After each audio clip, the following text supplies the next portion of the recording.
Good morning, Morioh. Yeah, I bet you guys, I bet a lot of you thought this was gonna be an April Fool's joke, didn't you? But no, you just got hit by a double reverse backwards Jake. I'm really doing it today. I set the category to games and demos just to throw people off. Fools! Fools, the lot of you! No.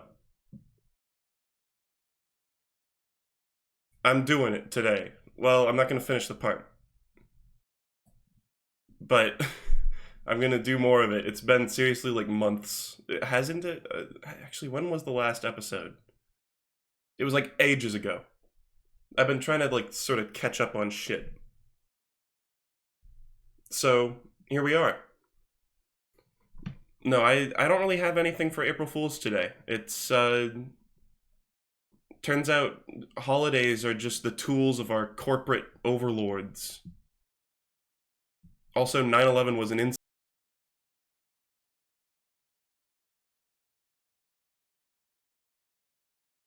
Okay, I got a call from my sponsor. Sorry about that. I had to mute my microphone for a second. Let's get on to let's read some manga, folks. Anybody else ready to fucking weeb? I know I am. You know, if I really wanted to get muted, I would talk about coronavirus, right? I kind of, if anything, I'm tempted to make a video where I just go, fucking, I'm like right up in the screen and I'm like, coronavirus, coronavirus, I'm talking about it, you know? And just like, get demonetized to shit, but just like get it all out of my system. Because they're demonetizing videos that talk about coronavirus. That's ridiculous. Something that affects like everyone's life. It's like if there was a war. Can you imagine if they were doing that when like a war was going on? That's like some 1984 shit right there. But here we are, Jojo Part 4. We're getting right to the Kira Chronicles. I think the last arc that we did was the Shigechi arc, and now we got like a brief teaser of him last time. But now we're gonna actually talk about Yoshikage Kira, who is a great villain. I almost feel like I'm not gonna have much to say about him, because he's not the most complicated character, I guess. But he's just plain enjoyable. Oh yeah, this title page is sick. All these, the volume covers are always fucking awesome. Let me know if you can see and hear everything all right. Seems like everything's good. But yeah, this almost, like, the art style of this almost looks like, part 8. Like, this drawing of Josuke looks really modern. Can you guys see my mouse? Yeah, okay. Cool, great thumb, thank you. And this is just a great one. It's probably also colored by Araki? Maybe not. No, you know, it's got too many colors to be colored by Araki. Actually, no, I think it's just Josuke's a little more detailed than usual. Anyway, now, significant shift in art style for the... so, somebody corrected me on something recently. I've been saying that the coloring of this manga is fan-colored, but apparently it's not a fan coloring. I think it's distributed by members of the fan community or something like that, but it's done by like a team of professionals, I think. And that's what like JoJo's Color Adventure team is. I don't know. I'm still not 100% clear on the details, actually. I probably should have looked this up. I just remembered it just now. But we're going to get on to the... we're going to start hitting a high note in terms of the hands, the severed hands that we'll be seeing in JoJo. It's a constant throughout the series, but here it hits a spike. Yeah, I guess it goes without saying, but there's spoilers. Oh, yeah.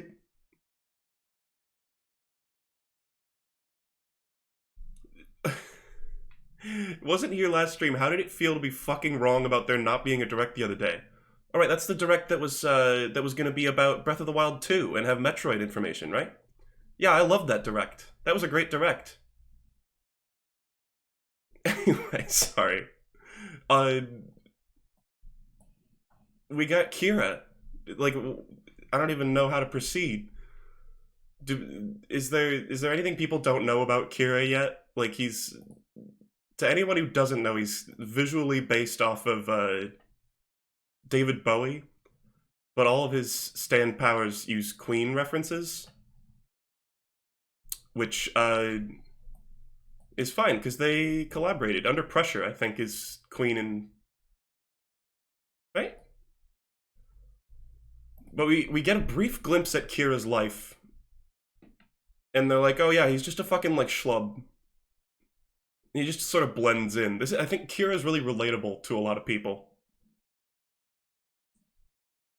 You know, because he's sort of he tries to act like as much of a schlub as possible. I guess he does his job flawlessly, I guess, but he just sort of fucking exists. And he's also got a creepy, weird fetish. Now let's take a look at this. This is, we're at what is it, Saint Gentleman, Sergeant Gentleman, something like that. I think it's Saint Gentleman. This is a sandwich shop that will play a shockingly large role in the like plot of the part. And what the fuck are these sandwiches? I know it's like a katsu sandwich or something that he gets. I can't read that. But do these have like pickles in them or something? What the hell is that? Cucumber slices? But yeah, so Kira is a man who is David Bowie, and he has a severed hand fetish, and it's literally a fetish, and it's like hinted at, you know, throughout. But I mean, and just the fact that he's a fucking nut job. But it's literally confirmed later on that, in fact, yes, he is. He fucking he gets boners from it. Yeah, Under Pressure, Queen and Bowie.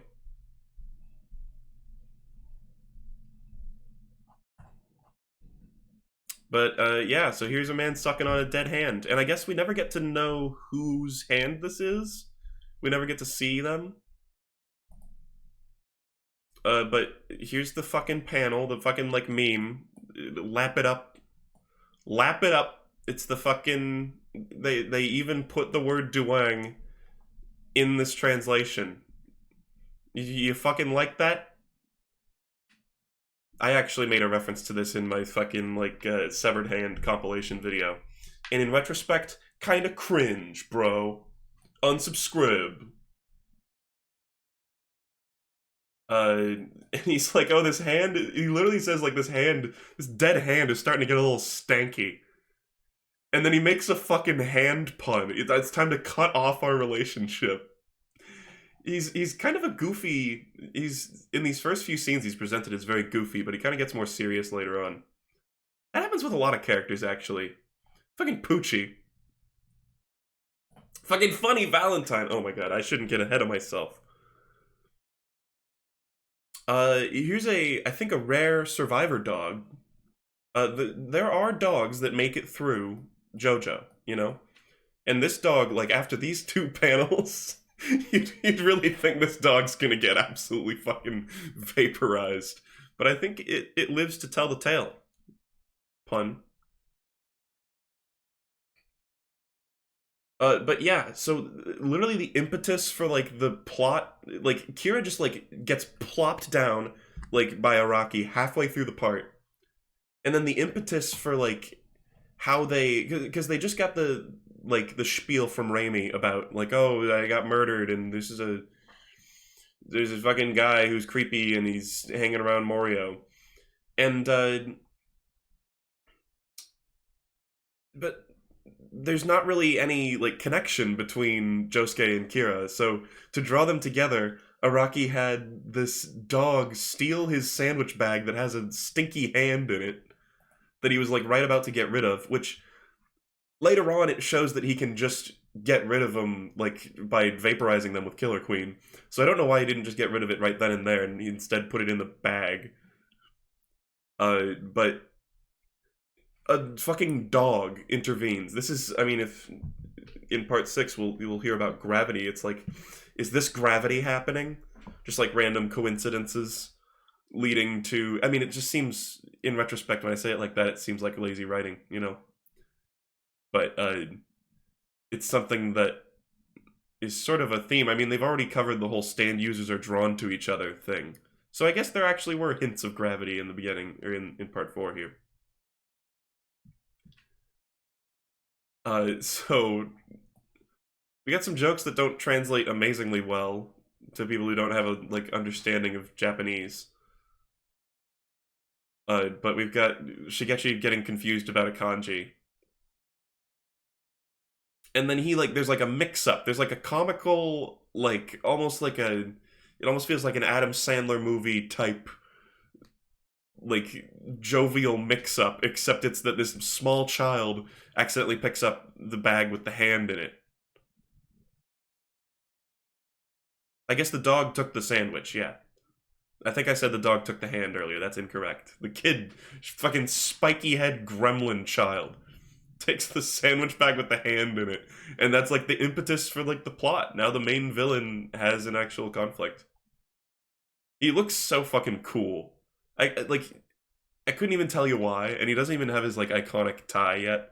And he looks a little weird. His hair looks strange in this panel. But Kira just looks so badass. And I again, is it just because he looks like David Bowie? I don't know. I don't fucking know.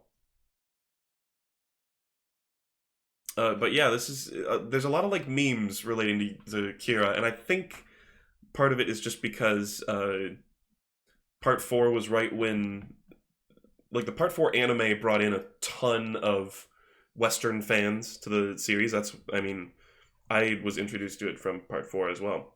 So, you know, there's a lot of memes, particularly about this part, because it was like the one that was like coming out and relevant when people were, oh, this is a creepy fucking panel, when the anime was coming out. Even though the series has existed for, what, like 30 years or whatever. And some of the memes are pretty fucking over-repeated, honestly. But, whatever, you know.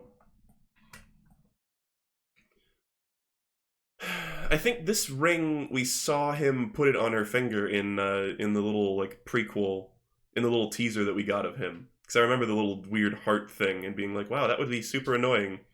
I would hate to wear a ring like this because it would just be like, it would just be like, whenever you move your hand, it's gonna be like rattling around. Like, what the fuck, bro? That hand is glad she's fucking dead. Not only was I introduced to the series from part 4, I unintentionally skipped parts 1 through 3. I just signed on to Crunchyroll and I was like, JoJo's Bizarre Adventure, episode 1, part 4 was at the top. I was like, okay, this says episode 1. Here I go. I'm gonna check it out. And I was surprisingly able to, like, you know, extrapolate. I was a little confused about Jotaro. I was like, who the fuck is this guy? But guess what? It wasn't a big fucking deal. I was able to extrapolate the details. It was pretty easy to understand what stands and shit were and how everything worked. And then I just went back and watched parts 1 through 3, you know? But anyway, we got... What? I still don't know what Shigechi is. Has anybody ever asked Araki what the fuck is up with Shigechi's head? Is he supposed to be like Bart Simpson? Okay, and now Saint Gentleman is playing another big role in the plot because they're all out of sandwiches. The like katsu sandwich or whatever that they wanted to get. And now they have to like barter for Shigechi's, and Kira's having a fucking anxiety attack over everybody trying to get his hand in a bag.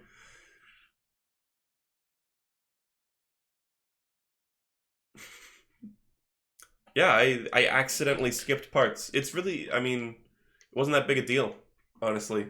The one thing was there was a little bit less suspense at the end of part 3 for me, you know, because I knew Jotaro survived.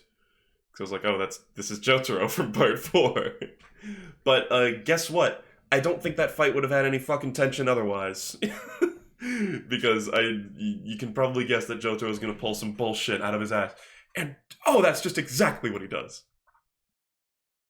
You know?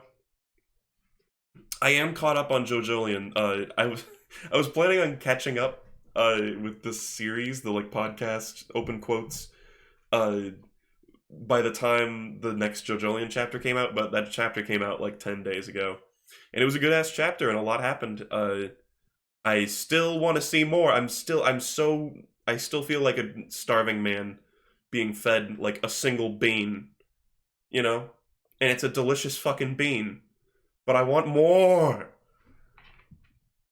I get how some people are frustrated with JoJolion because it is coming out very, very slowly, but it's so good. But I didn't even come close. Is it hailing again? I'm sorry, I'm going very slow. The weather has been fucking insane around here lately. It's just been like totally mild and then just like bouts of hail. I'm gonna open my window so you can hear it. Yeah, you might not be able to hear it. It's just been like, and sometimes hailing insanely hard.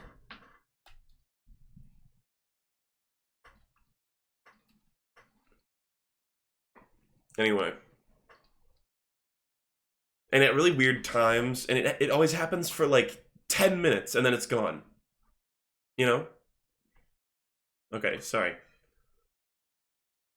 So now we're in, this is a brief glimpse, we get a few brief glimpses inside Josuke's school, which any other anime or any other manga, I feel like, would be so much more centered around the school experience, you know, because that's such a trope. But you barely see it at all in part 4. Something I hear people say about JoJo sometimes is it's cliched, and I do agree that there are tropes and cliches in it, but so much of it is it feels so not conventional compared to so many other things that I just scoff at that. Something about this hand. Sorry, I've been on this fucking page for like an hour. Something about this hand reminds me of something. There's like another panel in JoJo that's very similar. Maybe it's when Yukako is like stalking Koichi or some shit. But here he is. I guess he's wearing gloves. I think he stops wearing gloves at a certain point. Or did he put on gloves to like do some fucking kid murdering? Yeah, I think he did, because he's not wearing gloves here. He put on his child murder gloves that he just keeps with him. I really wish they had they were like the big doughy fingers and the two black lines on the back of the hand, like Mickey Mouse gloves. Kira doesn't want to catch coronavirus. Corona. I really want to make that video, actually.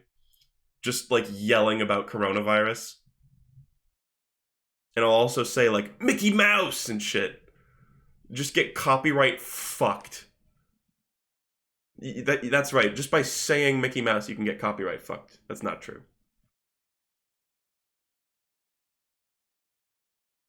Anyway, some really cool stuff with lighting here.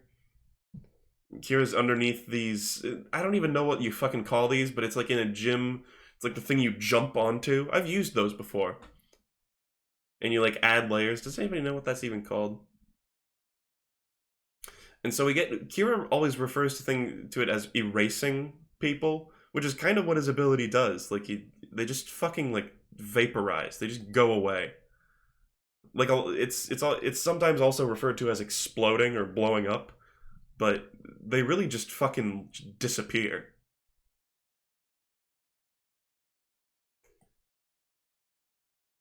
Yeah, let me know if at any point there's any sort of like error, like cropping is off or the audio is weird or anything. It's kind of hard for me to monitor. So we got Kira. Look at his face. He looks like Kakyo in here. He tries using a coat hanger to get the bag. This is it. So much of this like sequence of events feels so goofy. You know, the adhesive weakened from the other 2 times it was opened. It's such a silly situation, but it's also so fucking dark with the severed hand just getting tossed around. But we just have some like fucking like bait and switch suspense here, essentially. I think there's this whole like it seems like a farce. Like they keep like arguing about, did you steal my sandwich? Are you trying to take my sandwich? And then it disappears. But then it's like the comicalness is undercut by Shigechi getting fucking murdered. It's so strange. I'm just trying as hard as I can to not say the word bizarre. Has he read this before? Yeah, I've read, I guess since I haven't done this in ages, I should clarify, I've read all the manga and seen all the anime that exists so far. And I've even read the weird, like, OVAs and shit. Like, I've read all the Rohans, and I'm going to cover Dead Man's Questions at the end of this and everything.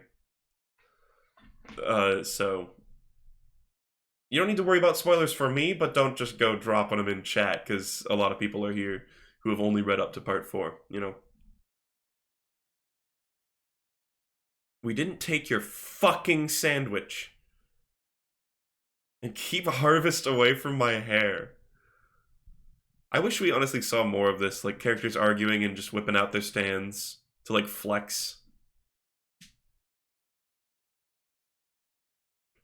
This whole thing, like, being in this setting just allowed for really crazy lighting shit. I have not read Purple Haze feedback, but I listened to the audiobook version of it. It's good. I'll probably talk about it briefly, but not for too long. Because it'll never get fucking animated ever. Sorry, I'm just saying that, so that by law of fuck you, then it will get animated. What is that, like Poe's law? I don't think that's Poe's law. Did Shigechi just eat shit? They're like getting out of the window because I think the gym teacher is here. And I think in the anime, there's like... Actually, no, I was like, isn't there like someone famous voices the gym teacher? But no, it's the same guy who does Kai Harada, who is the like radio announcer, I think. Fruitman's Law. Yeah, sure. Did I see the new Rohan OVA that came out like 3 days ago? I did not. Unless that's an April Fool's joke. In which case, I did. This guy is fucking hung. What the fuck? Anyway, now we've got an iconic scene. The scene where Shigechi fucking looks like a mobster from the 60s. No, but Shigechi confronts him about the fucking sandwich. Like, he's this pissed about a sandwich, and it's gonna lead to him getting killed. We get some big-ass panels. It appears you've seen it, or whatever. Oh, look at this text. I like the way this is stylized. You impertinent child! And I guess we haven't seen his stand-up till this point, but he has talked about, like, erasing things, you know? Oh, sick. Look at this. Is this a Persona reference? Wow, just ripping off a Arsene from Smash Brothers. Look at that fucking leg. Like, this is... I don't know how he plays it off like this isn't a crazy, like, disproportionate leg. But it actually looks so natural. It's weird. It's weird. Yeah, I haven't seen the new Rohan. I didn't know that was out. Which one got animated? Is it the popcorn one? And fuck, the most recent one that got animated also had corn. They all have corn. They're so goofy. Is it the popcorn one? That's fucking lit. I kind of really want to watch that now. That's like one of the craziest ones. The Rohan OVAs are fucking insane. Like, a couple of them are a little mild, but the rest of them are insane. So he's like, ah, yes, now you're alone, so I can whip out my killer queen. And this is another thing that's constantly spouted out as a meme. I really don't understand why this one is a meme. It's one of those things that just is like, yeah, people repeat it a lot. Like, it's a good line. It's sort of a fun, quirky thing for him to say, but it's, I don't know. I guess it's just the same mentality as like copy pastas. It was The Run. I don't remember. Oh, there were two of them that got animated. The treadmill one. Oh fuck! I don't even know. What do I remember that one? Fuck! I may have not seen all of the Rohan OVAs because I don't remember one with a treadmill. Anyway, sorry. So he basically dumps his whole life story. This is like, I guess the reason this is such an iconic moment is because it's like the biggest fucking flex ever. He's like, oh yeah, I'm super nervous about my, I'm super nervous and anxious about anyone discovering my identity, but I'm so certain that I can just fucking destroy you that I'm gonna tell you my entire, like, life story here.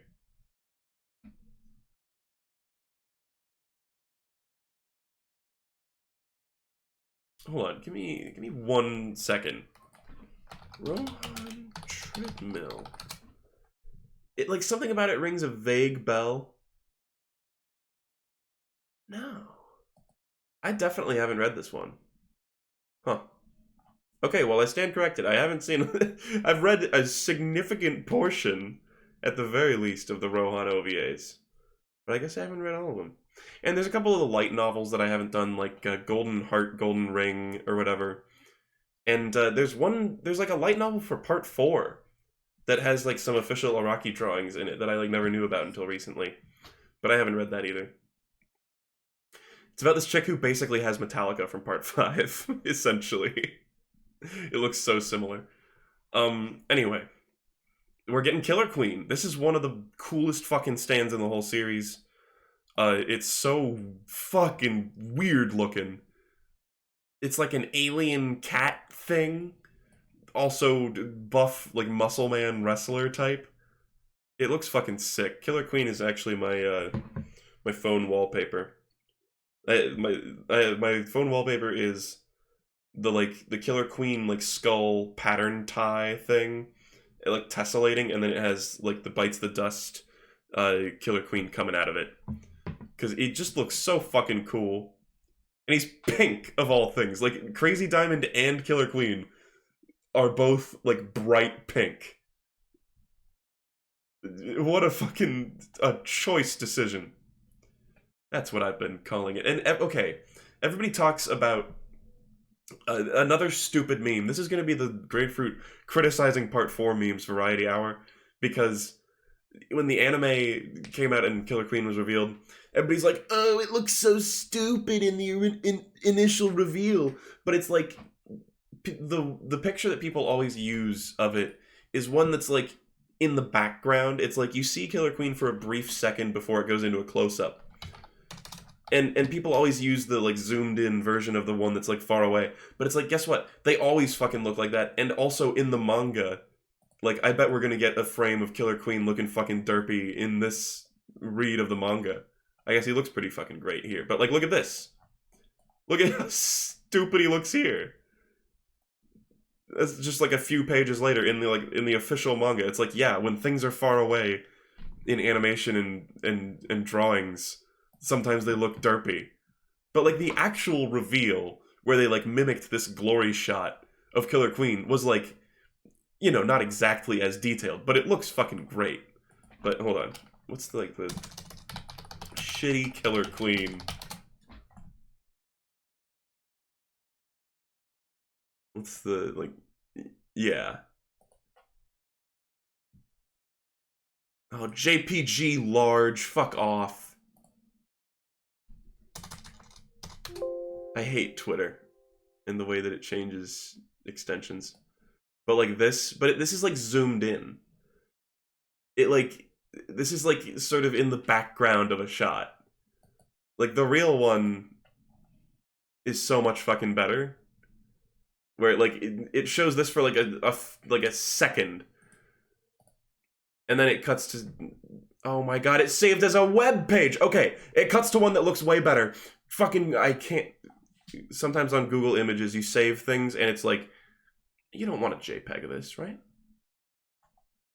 You want to save this as a web page, right? But you get what I'm saying. It's one of those ones where people are like, oh, the anime is so shit because of this. And it's like, literally look at yourself. You're not a clown. You're the circus. But we get a cool fight between Harvest and Killer Queen. Harvest a creepy stand. I wouldn't want to get attacked by Harvest.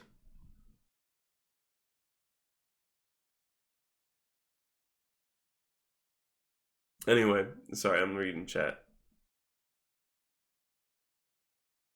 Yeah, there's like a general vibe of people just being like, oh, the anime sucks because it's not as detailed as the manga. And it's like, yeah, fucking look at this. Like, it would take them, like, you know that, like, Van Gogh movie? Where, like, every frame is a Van Gogh painting? They would have to do, like, that level of work to make it look as good as the manga, you know? It's like, I'm willing to take a simplified art style rather than just wait my entire, like, longer than my entire life for them to, like, finish animating this, like, properly or whatever. What is this? I'll slice your throat's whatchamacallit. I remember your cardoid artery. Isn't it cardioid? Am I crazy? Wait, what does he say here? I could even beat Josuke if I tried. What a little scunt. Look at his face. Oh, I know what he reminds me of. One of the fucking, like, potato guys from Doctor Who. Doctor Who Potato. I'm certain. Yes. Okay. General Stahl. Oh my fucking god. Yes, this is exactly what he reminds me of. And it's saved as a JPEG. General Stahl. It's Shigechi. Just, like, add spikes to his head. And it's fucking Shigechi. Insane.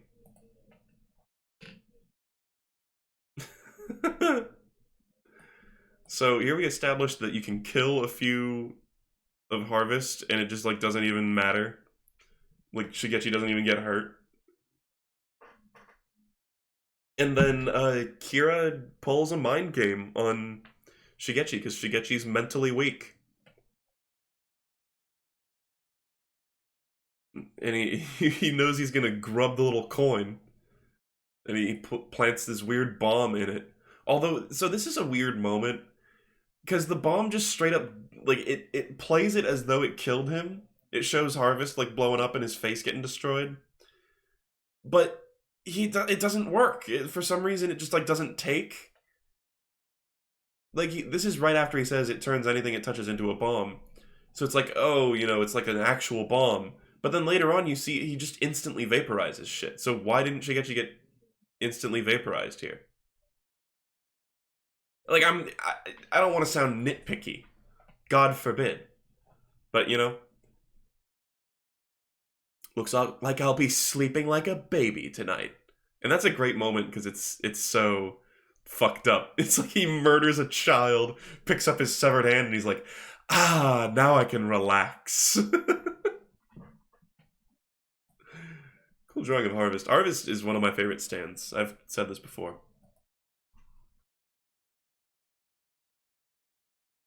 Oh my god, and then we get some pretty fucked up shit. Like, Shigechi's face is all fucked up. I really want to, like, give him a tissue, you know?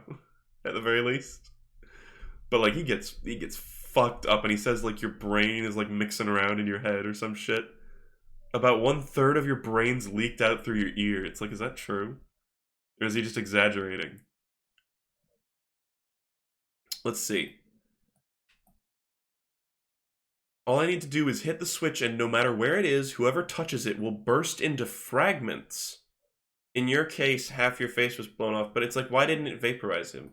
A lot of it kind of just feels like a vaguely changed ability, which happens a lot in JoJo. Before I kill you with a second blast, it's like later on, I can't remember a single other time he explodes something and it isn't just instantly gone, you know? Or like turns into smoke.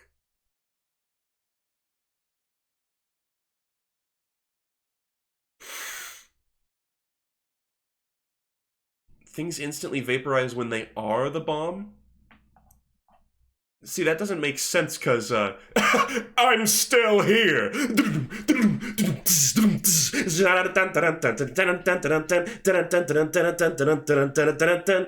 the bomb, get it? Anyway, sorry, that was awful. Yeah, maybe he can adjust his power to disrespect on Shigechi. Then Shigechi whips out the Jojo point. I still need to, what are people typing that keeps getting banned by Nightbot? I feel like it's just like, can I fucking like address this briefly? This keeps happening. I think it's just when people are typing like emotes and shit. I need to like fix the setting. Login. Yeah. Sorry, give me just 1 second here. Because I'm totally gonna forget to do this later on if I... Yeah, it was somebody posting the slick emote over and over. And I wanted just as much of that as possible. Not really. But that's not a mute-worthy thing. Spam protection? Repetitions. Get this out of here. I'm gonna... Actually, no, I'm not gonna get it out of here. I'm just gonna reduce it. Alright. Okay. Sorry, that's a brief aside. I don't really care. I mean, posting a big row of emotes, it's just, you know, don't do it all the time. Then my mods will get on your ass. Or, you know, just not obnoxious amounts. It's, you know, you guys know. You get it. And Kira's fucking like disrespecting on him. His brain is like mixing around in his head, and he's like, "Oh yeah, I'm gonna kill your parents too." By the way.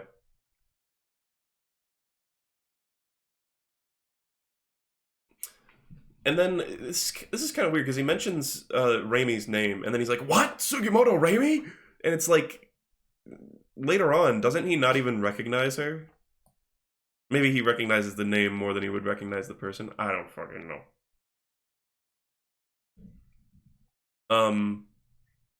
He can still control a stand?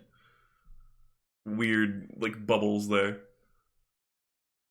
But yeah, I guess that's what happens when you, like, seemingly intentionally leave your fucking opponent alive, bro.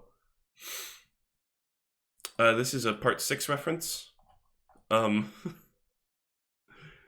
So, I guess he mimicked an entire bush by picking up a bunch of leaves, which is another clever use of harvest. And he's like, oh yeah, I'll get fixed by Crazy Diamond, that's amazing. He can just fix everything instantly. And we get this brief glimpse into the school. It's a bunch of fucking, like, dude-ass dudes. Like, some Chrome-Arty high-looking fuckfaces. And then, like, weirdly, why are they, like, so... What the fuck are they doing? What are their outfits? They've got, like, the puffy shirt from Seinfeld and then tight pants. I guess that's like a hoodie. Never mind. And they're like, oh, I think that's that weird kid. He looks like he's fucking getting, like, absolutely fucking murdered, but he's creepy. Let's leave him alone. Kind of cartoonish stereotype. But, I mean, if you saw a little Shigechi spiky head, Bart Simpson ass, fucking potato man from Doctor Who ass, gremlin ass, dying ass kid, would you help him? Or would you take your basketball and throw it through the hoop? Is their shirt the Cracker Barrel logo? What? Oh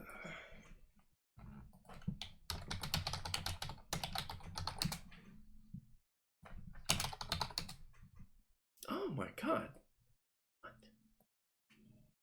What? It's eerily similar. I'm gonna say that's not exactly the Cracker Barrel logo. Let's put up a comparison. Cracker Barrel is more like bean-shaped. But, like, I see what you're getting at the same time. It's kind of hard to tell.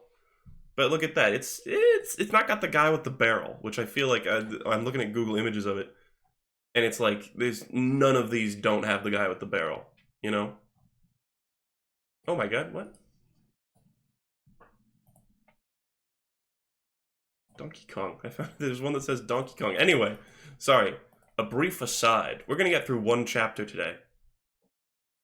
Shigechi's Murder, sponsored by Cracker Barrel. So Josuke and Okuyasu are like right fucking here. Okuyasu's pointing at his teeth. I don't know, maybe they just ate at Tonio's. Hey, baby. And here's another fucking meme. This entire chapter is full of like all the like overdone memes. Killer Queen has already touched that doorknob or whatever. There are still people in the city investigating the Reimi Sugimoto case. Nobody can track me. Nobody knows the truth about Kira Yoshikage. Why am I giving him like a weird nerd voice? And he says Killer Queen has already touched that doorknob, bitch. And then for some reason now Killer Queen actually works. This is some fucked up gore. Look at his fucking fingers. We get to see in excruciating detail Shigechi getting absolutely fucked up. And look at these fucking guys, like, ooh. Like, they didn't hear that? They didn't hear a kid, like, screaming, and like, the explosion doesn't make sound, but, like, what? And then he's just vapor. He's just gone. And that's how the explosion will work from now on.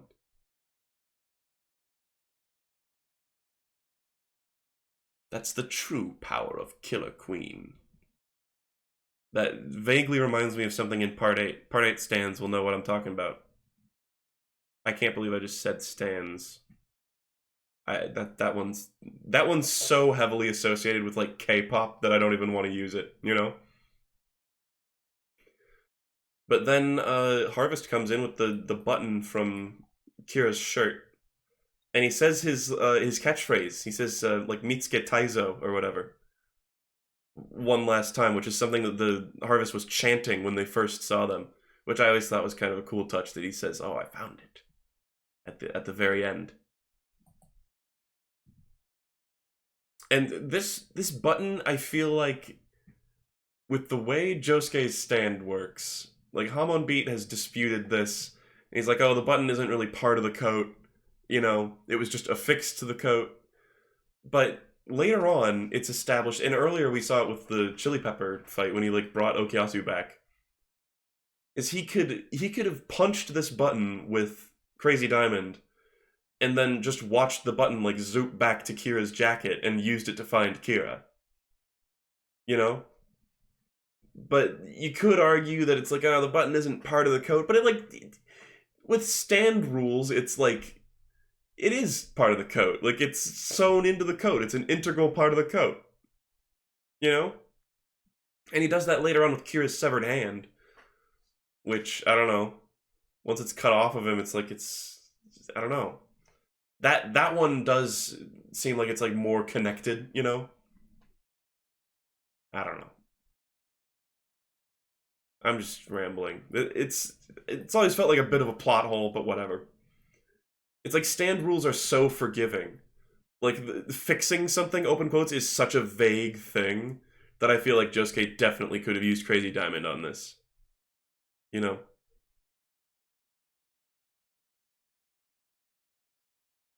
And then we get to see Shigechi fucking, like, ascend.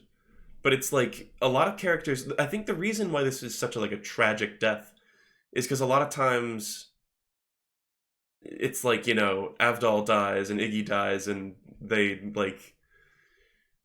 They show up in the clouds to Polnareff and there's, like, a heartwarming moment with, like... You know, this tender music, and Polnareff is like looking off in the distance, and he's like, "Oh, what was that a dream? Was what I even saw real?" And they have like this sort of like spiritual moment. But here, he's just like screaming, and he's in pain, Even when he's going to heaven, he's just like dissolving into fucking agony. And it's really sad, even though Shigechi's such a shithead. He's just like, he's sort of a priori innocent because he's just a kid. And he gets fucked up. It's like, not only do people die, they like die in like misery. You know?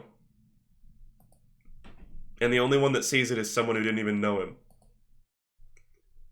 And then, okay, so this part is kind of, it's, you know, it's because it's a big emotional moment, but it's also kind of silly that just like, everybody shows up, including Okyasu's dad, including Tonio Trendy, or whatever his actual last name is. I'm always gonna call him Tony Trendy, though. His weird translation name. This fucking kid is here. Like, why are they here? Like, everyone else, it kind of makes sense. It's like, what?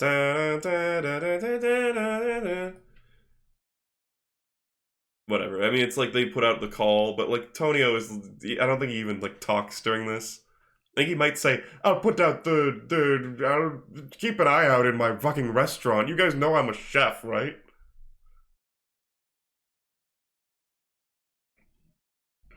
Yeah, World of Light theme. Everyone's here. Get it?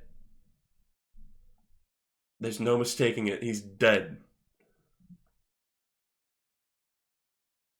Right, I think Shigekyo is like his full name, but they call him Shigechi for some reason. That's like his nickname.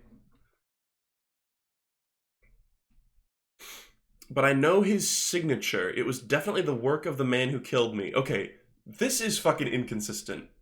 Okay, so much of the part 4 podcast has been me like griping about plot holes. I swear I love this part. Like, it's a great part. But earlier we talked about the wound on Reimi's back. She like showed the like wound to Rohan and Koichi, and she was like, "Look, this is the wound. This is the wound he leaves on all his victims. It's part of his fucked up ways." But then that never comes into it again, and he definitely doesn't leave a distinctive wound. He definitely fucking blows them up. And right here, she's like, "I know his signature," but she didn't see a crazy wound on Shigechi. She, oh!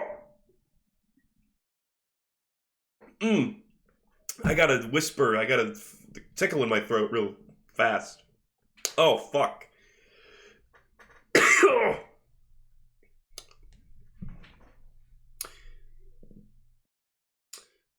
Maybe that was before he developed his stand. He didn't have powers. But then how does she know? I know his signature. Like, what? That doesn't make sense. Because to her, his signature is the big, like, stabby wound or whatever in her back that we didn't get to see. So how is she like, oh, someone blowing up? Oh, that's the guy. You know? Like, what? That doesn't make sense. Oh god, I'm like tearing up. Something that was really weird. While I was talking, my throat was just like, ah! Oh.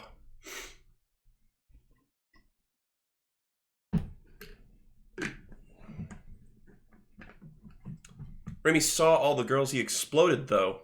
But how would she make the connection? She'd just be like, oh, also people are getting blown up.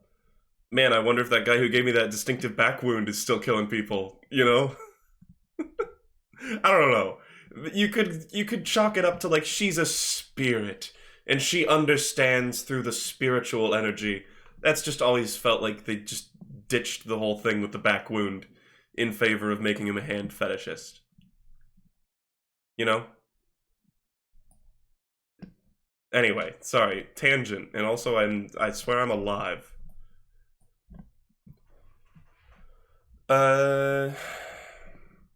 Anyway, so they're just conversing. This is one of the very few conversations we get between like the whole like group of people.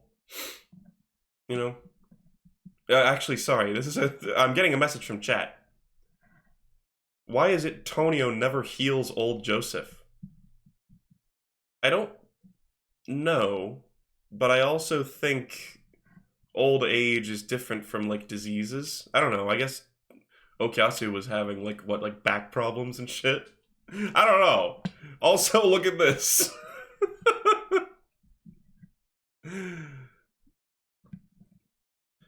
you know, if you'd read the Rohan OVAs, you'd know he can't be healed because he's not actually sick. Ugh, I'm an artist.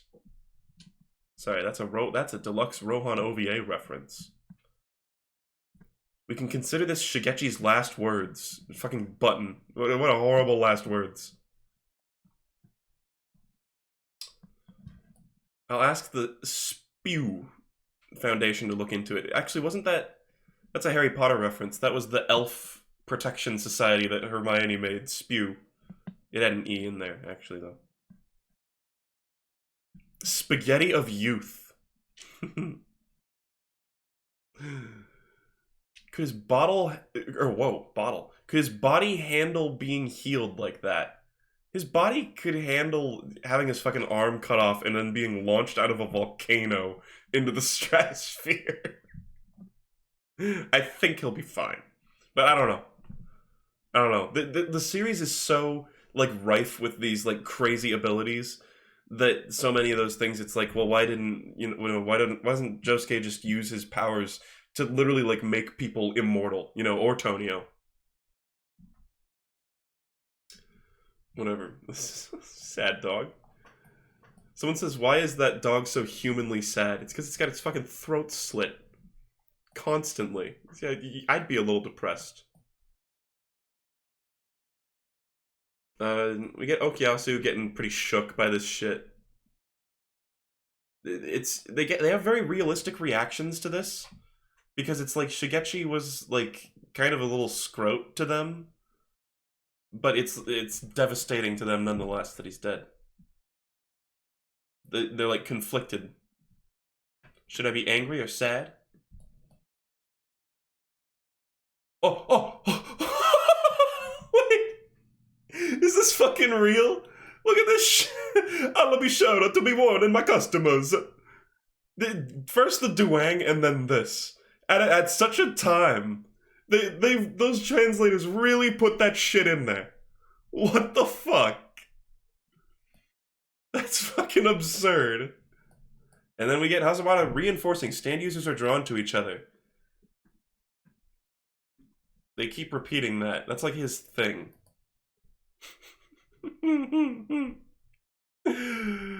Oh, it's like such a cartoonish Italian imitation, too.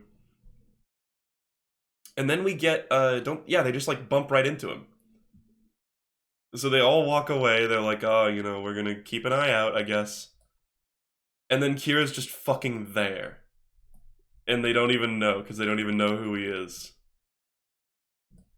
Why, it's Josuke, and Okuyasu was just here, too. Oh, and I think one of these chicks is gonna be his new hand bitch.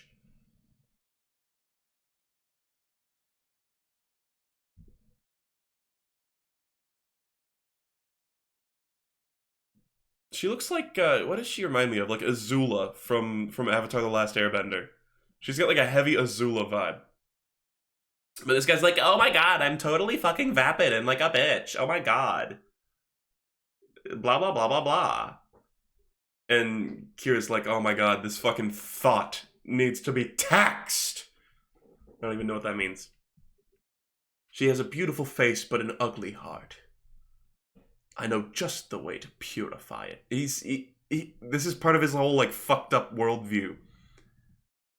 Is he thinks he's purifying women by taking away their personality, I guess. He's like, you know, he's like, I like the beauty part, but the personality, not so much. Let's get rid of that. What do we need him? The rest of women's bodies, do we need him? Get rid of them.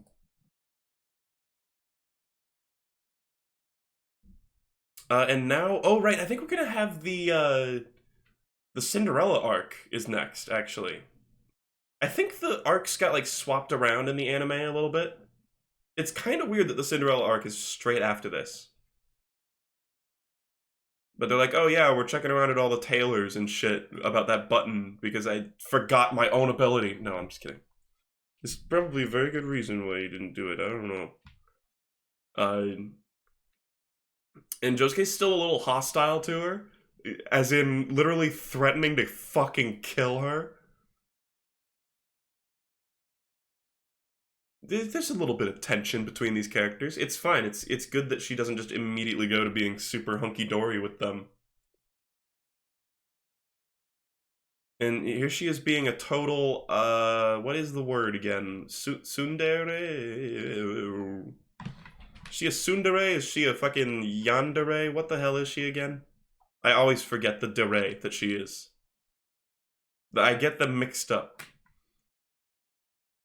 But, I think in the anime, it was like, there's like some old lady like comes running out of the Cinderella shop and she's like, oh, I got my face fixed and I fell in love.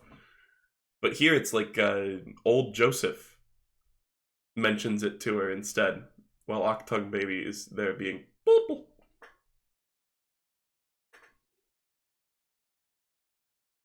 What makes people love and hate each other is mysterious. You might as well try it. Feel free to forget about it. I love old Joseph. He becomes a lot more humble now that he's a dementiated old fuck. Oh, I guess this lady's still here in this. But I think the scene with Joseph telling her about it is cut out in the anime. Yandere? Tsundere is when they hide that they're totally into someone, I see. I will inevitably always get those mixed up, though. So here we have a total fucking, like, Araki NPC design, where their face is just fucking, like, deformed. But she's like, oh, I got all the love that I wanted. Look at Aya's fucking hair. Does it look this goofy in the anime? I think it's better to be a cheerful pig than a depressed beauty. So this arc's gonna get a little hot and heavy, alright? I need you guys to prepare. It's gonna get a little steamy. Look at it. She looks like she's like a Mars Attacks alien. She's got like a crystal skull. Hold on.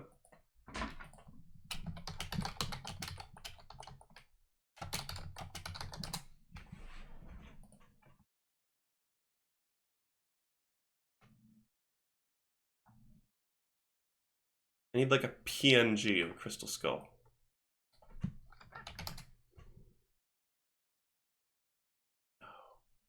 No, there's not any good ones.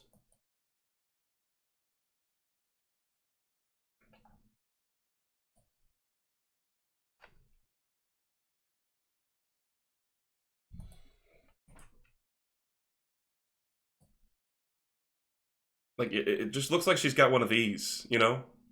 Maybe not quite that exaggerated, but like, it's fucking, what the hell?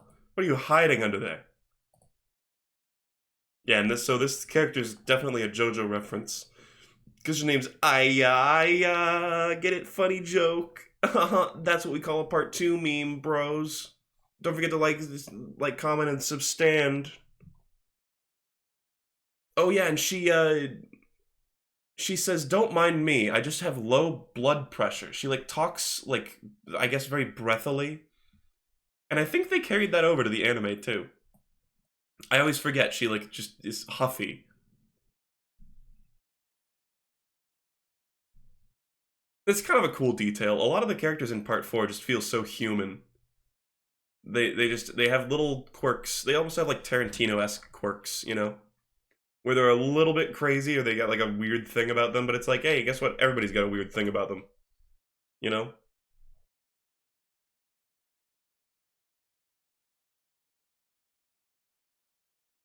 Anyway. Sorry, I'm kind of reading this at the same time. Just to see if there's anything that, anything of note to talk about.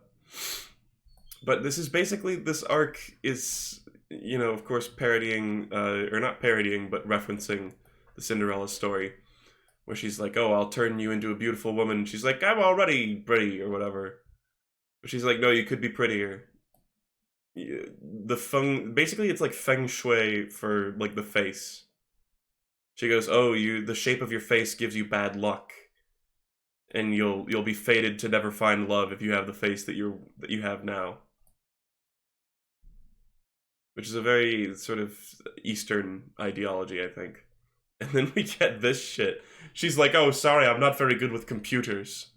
This is CGI in action. It's like she's creating a me character. And it shows that Araki does have a good understanding of faces, because the difference between Yukako's normal face and her, like, prettified face is actually, it's noticeable, you know? It's like, wow, Araki, you actually can draw faces that look different. That's crazy. But this kind of reminds me of part 3 when they're playing video games, and there's a bunch of shit in video games that normally just, like, it's like, that doesn't happen in, like, retro, like, SNES games, you know? It's like, ah, yes, this is what computers do, isn't it? Oh, and Cinderella, what a weird looking stand. It has sort of a similar thing to her hair. It's like weird head thing is almost her, sort of like her hair. It's got long ass legs. It kind of reminds me of a part 8 stand, actually.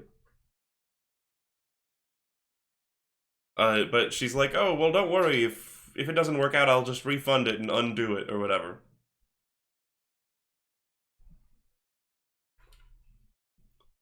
And we get this shit, more like surreal ass shit in part 4. We get the like eyes and like parts of faces sliding out of place and into place.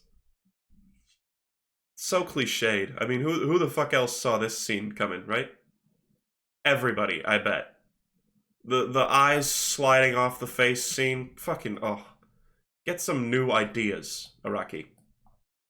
I like it. It looks like she's got like horn-rimmed glasses. Understand. It's like Rita Skeeter. Boom! That's another Harry Potter reference. I'm on a roll, baby. Now you have a face for finding love. Remember not to rub your eyes or eyebrows.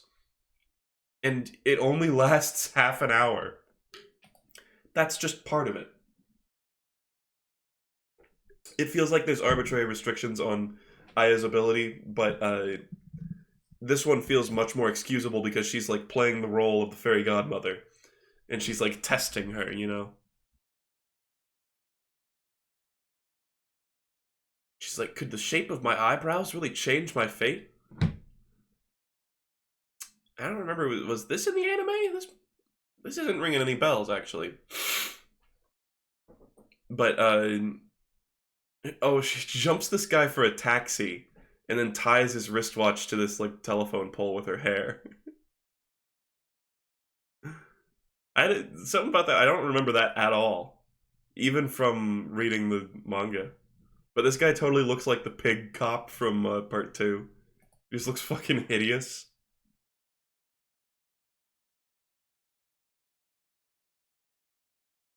And then we get the fucking, what is it, yandere? Yandere ass shit. Actually, this is more just like traditional. They're just sort of being nervous and flirty.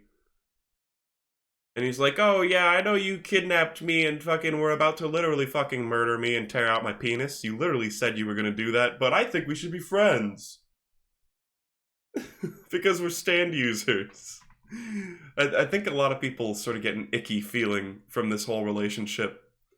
Because it's basically founded on abuse. You know? I think it's supposed to be about her reforming as a human being and getting a second chance. But it does feel just kind of icky. Oh, nothing about that is icky. I want that.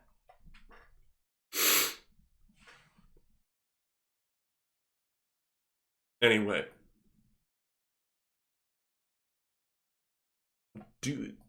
What is this? If that means 2 maggots, I'm gonna be mad. Probably not. But they're like hitting it off, they're having a date. Koichi's getting a fucking boner for the first time. And they have like a cutesy moment. Oh, I'm about to sneeze. I gotta coax it. You gotta coax it out of your nose sometimes. So you don't want to ruin sneeze. You don't want to let that sneeze go by, because it's going to be unsatisfying as hell. Ooh. Hold on. I'm losing a layer. Because it's getting hot in here. Oh, this manga stream is getting hot.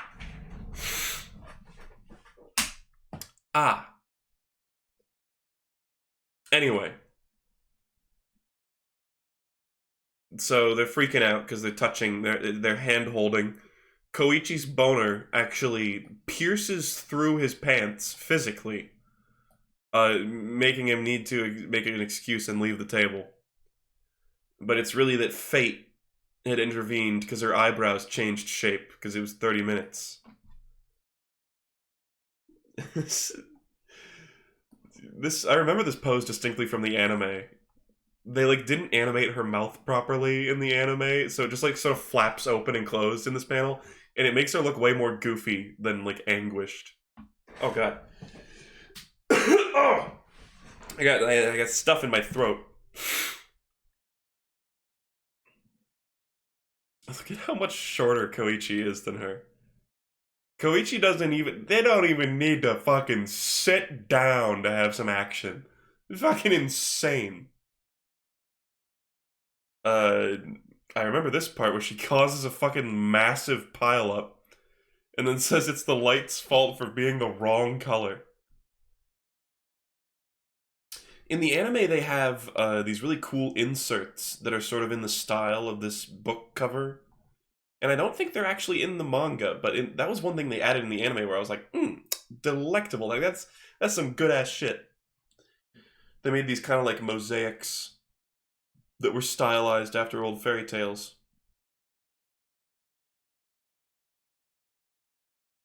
And she basically talks about, blah, blah, blah, blah, blah, I'm the fucking fairy godmother, do you fucking get it? That's the premise of the arc. And then she touches her tits and examines her, it like vaguely sexily. Oh god. Ugh.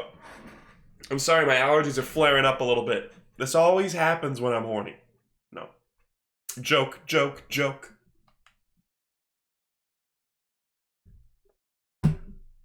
It just always happens regardless. So she's like, I need to change your whole body, because you're fucking disgusting, you filthy bitch. And you need to apply this lipstick every half hour, or else you'll fucking die. Ah, I gotta sneeze! I'm sorry! I didn't want this to happen. I don't want this any more than you want it.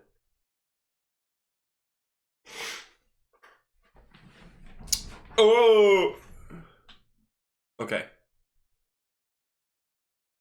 I knew it. You're no ordinary beautician. And then we get some hot BDSM hair action while she's fucking like nude. I think this is a costume that she can wear in one of the fighting games, which is hilarious because it's just like I don't even know what this garment is. Is it supposed to be a blanket that's just the most tightly wrapped thing ever? Or is that like she's got like a jumper on?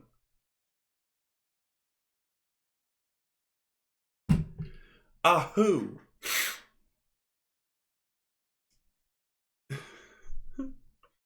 So she's like, "Oh, you have a stand," and she like sort of like starts to strangle her, and she's like, fuck it, keep going. I don't even care. I just wanted to confirm that you're a stand user. Fuck it. And she fucking fixes her up, and she's like, don't forget to do this lipstick. Oh, it's got her stand on it. This is kind of almost like a pulpo lighter situation. I think that's the only close-up we get of that lipstick. And then Koichi's like, oh, my boner got healed, great. And then fucking... oh, this is a great panel. She fucking shows up like a fucking angel. That's a pretty great panel. Oh, and that's it. The ultimate life form. Yes, and Koichi's dick grew 3 sizes that day. Alright, that's the end of the volume. That was 1 volume. I'm planning on getting through 4 volumes today, probably. Maybe 5? Fuck.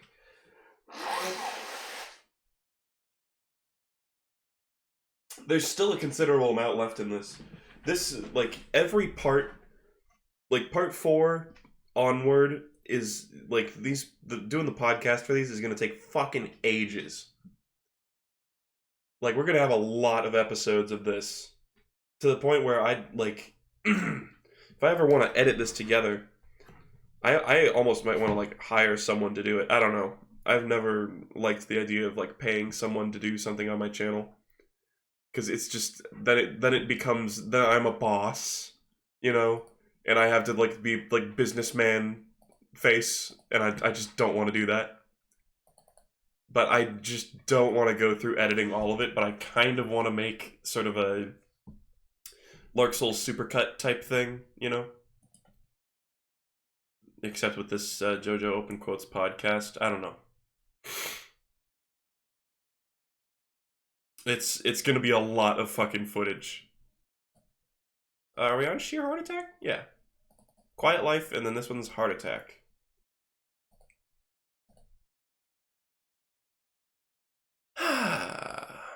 Anyway, so this cover, the volume cover doesn't really make sense here, because I think, yeah, we're not to the point yet where he turns into Kosaku, so I don't know why this is the cover for this.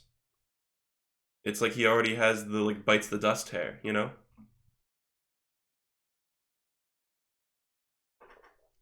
Ah, yes.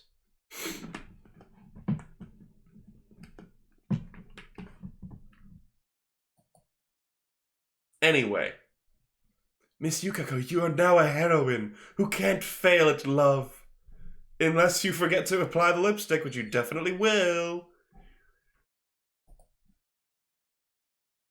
So she literally fucking, like, light shines out of her fucking, like, pee hole now. And fate will bring them together. It's kind of cool. It's like, you know, it's another stand that manipulates fate, in a way, kind of, through, like, weird face feng shui. Also,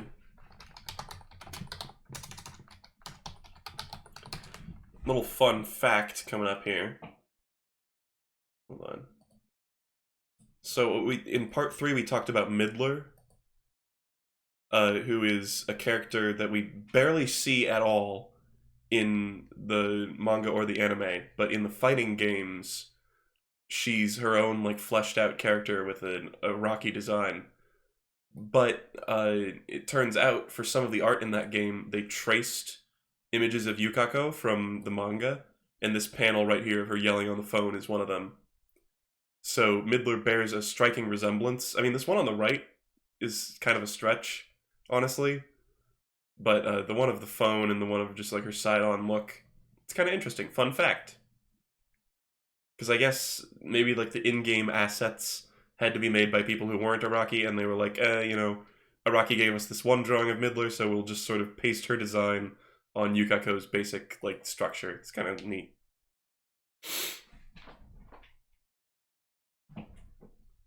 Anyway, brief sidetrack. That panel reminded me of it. And then she has, like, a brief moment. This is almost, it kind of reminds me of the Thoth arc, like the book that predicts the future.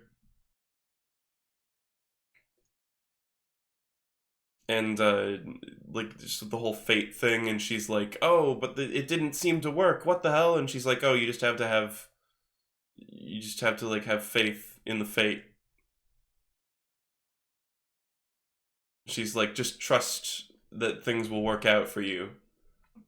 Oh, look at this. Is this the, No, this isn't the meme panel, but this is a great panel of Josuke. What a wholesome boy. Koichi's mom and sister, which I think this is the last time we see them in the part. Look at Koichi's fucking dopey-ass face.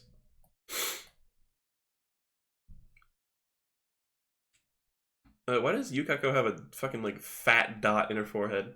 There. So fucking everybody's here again, just by coincidence. And she's like, oh, all these fucking people are here, this sucks, we're never gonna get some alone time. But then this weird coincidence with Octung Baby happens. Fucking, whatever, what the hell is Octung Baby's user's name? I always forget. Fuck, it starts with an S. I keep thinking Shigechi, it's not Shigechi.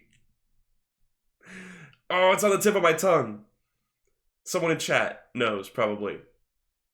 Fuck, anyway. Shizuka, there we go. Oh, man. I had, like, mental block. It's like the word Shigechi was, like, in the way. But Shizuka looks, like, fucking unhuman for so much of this. She, like, doesn't have a nose because she's supposed to be, like, caked with makeup, I guess. And they're like, oh no, she's starting to turn invisible. Ah, fuck. And it, like, leads to a coincidence where they get knocked into each other and start making out, I guess, while everybody else is distracted.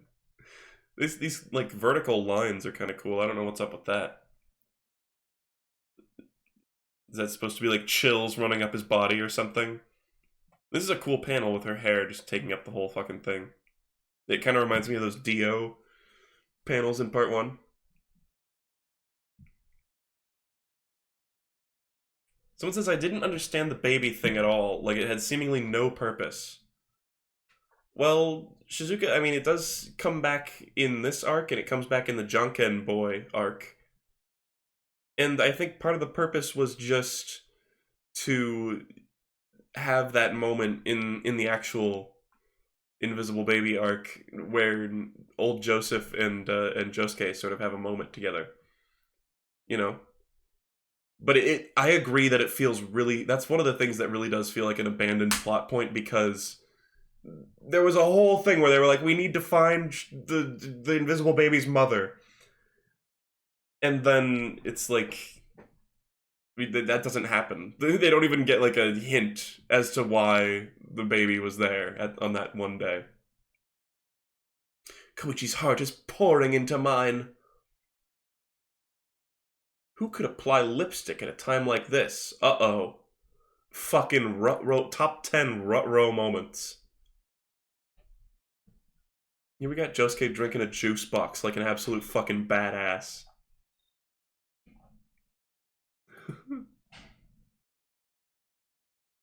Josuke almost falls out of the window. I think... Damn, did they... I think in the anime they added a detail that he used Crazy Diamond to catch himself. But I guess he doesn't do it in the manga.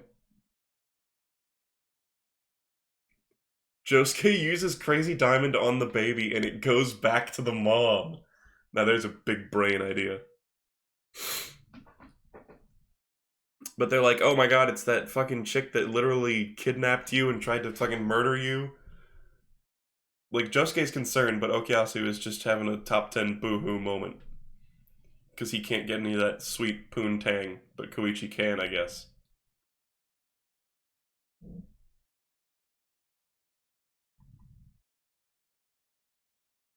Oh, and then we get a weird scene of her being, like, a horrific, like, demon person. Look at that. She, like, since she didn't apply the makeup, she just has, like, a fucking, like, part 6 Ungalo face, basically. She looks like a fucking, like what the fuck? Like, she's got a Voldemort nose. And then she, like, storms into here, freaks out, and then her face starts chipping off. Look what you did, you cunt! Holy shit.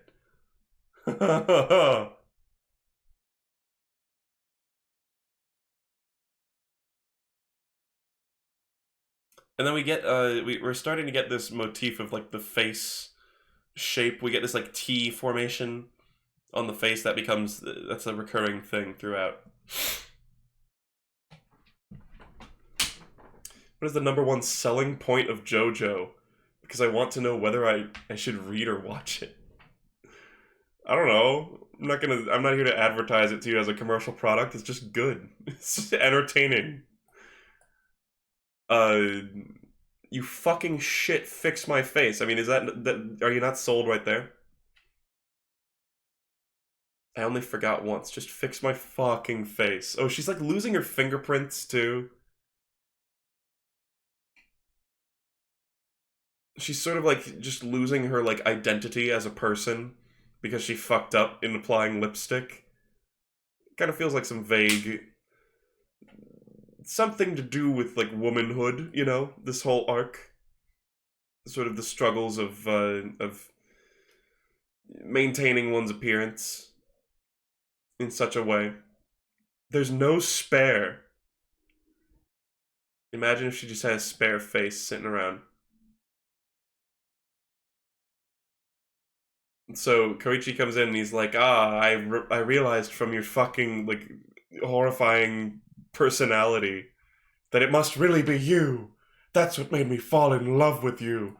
You're fucking, it's Stockholm Syndrome? Is that what you're saying, Koichi?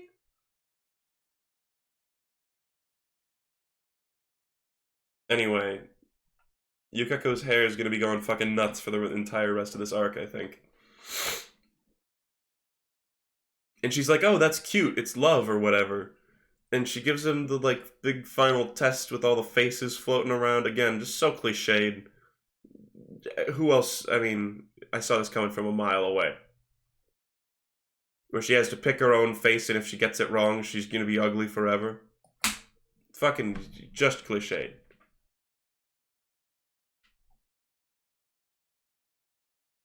And then there's this whole moment where she's like, "Ah, man, I'm certain I'll be able to find my real face." And then she's like, no, I don't think that. And Koichi's like, remember when you look in a mirror, you look different." And she's like, "Oh God." And she's freaking out. And then she's like, "No, I'll have Koichi choose." Which is, it's, again, their whole coationship feels a little bit, like, fucked up. But she's like, "Oh, I'll let him choose because he knows me best of all." Or it might just be because of the mirror thing. I don't know. And she's like, "If we choose one that Koichi likes, then I couldn't be unhappy because I live to look visually pleasing to him." I don't even fucking know.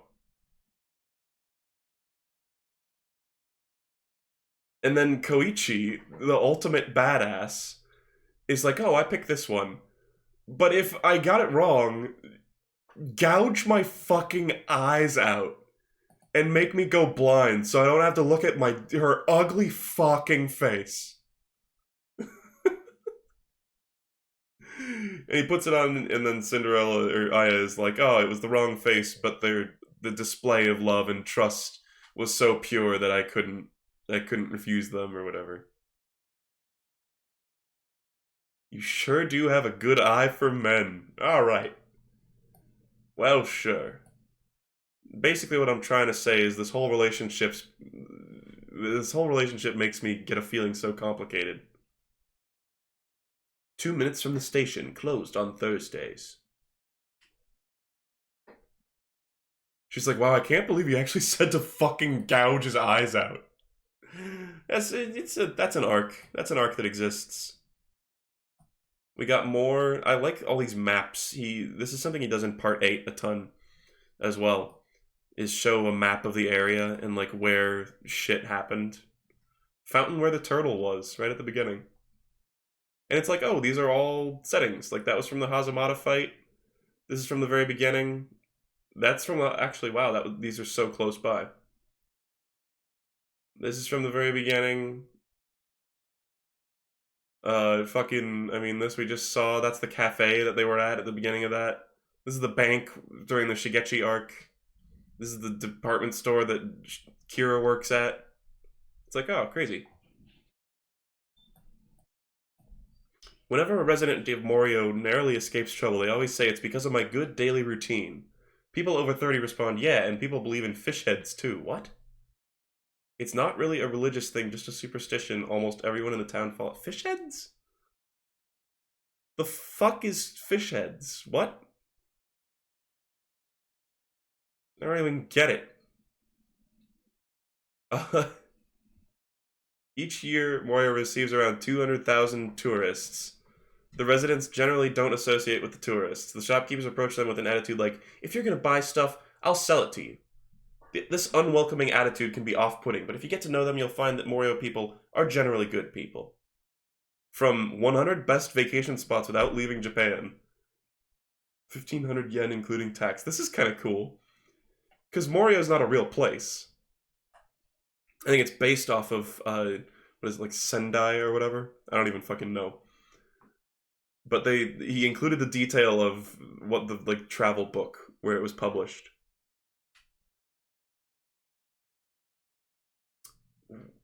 What is the fish head thing? Like, does anybody know? I assume that's just some, like, Japanese thing that I don't understand. Fish head's good, but you didn't hear it from me. Alright, thank you. That's good info. Now we've got, Endgame Jotaro design. Where he's got the fucking, like, male symbol. Or actually, what symbol is that? Are there astrology folks out there who know which one that is? I don't even... He's ditched the dolphin protractor outfit. Is it just an anchor? It could just be a stylized anchor. But then what about this? Isn't this... Wow. That's very well could be a thing, because that's a symbol that's used a lot. I never even thought about that. I always just assumed it was some astrological sign. But he's got a new design, basically. Jotaro, I think, has 3 designs throughout Part 4. It just changes it every once in a while.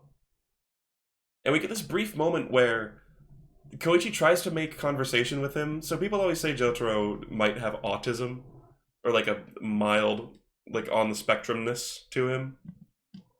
And this is one of those moments that kind of supports that. He just kind of doesn't chat, and he's like, it's hard to hold a conversation. He just kind of like chills. He just kind of walks around. There's got to be something we can say.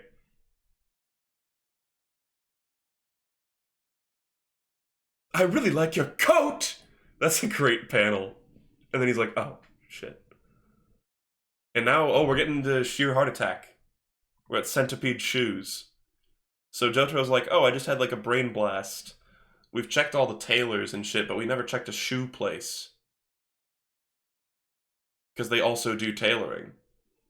Now accepting orders for simple clothing repairs and alterations. Alterations. Then we get this fucking guy, who's really hateable, honestly. He's such a like, from the brief glimpse that we get of him, he's such a fuckface.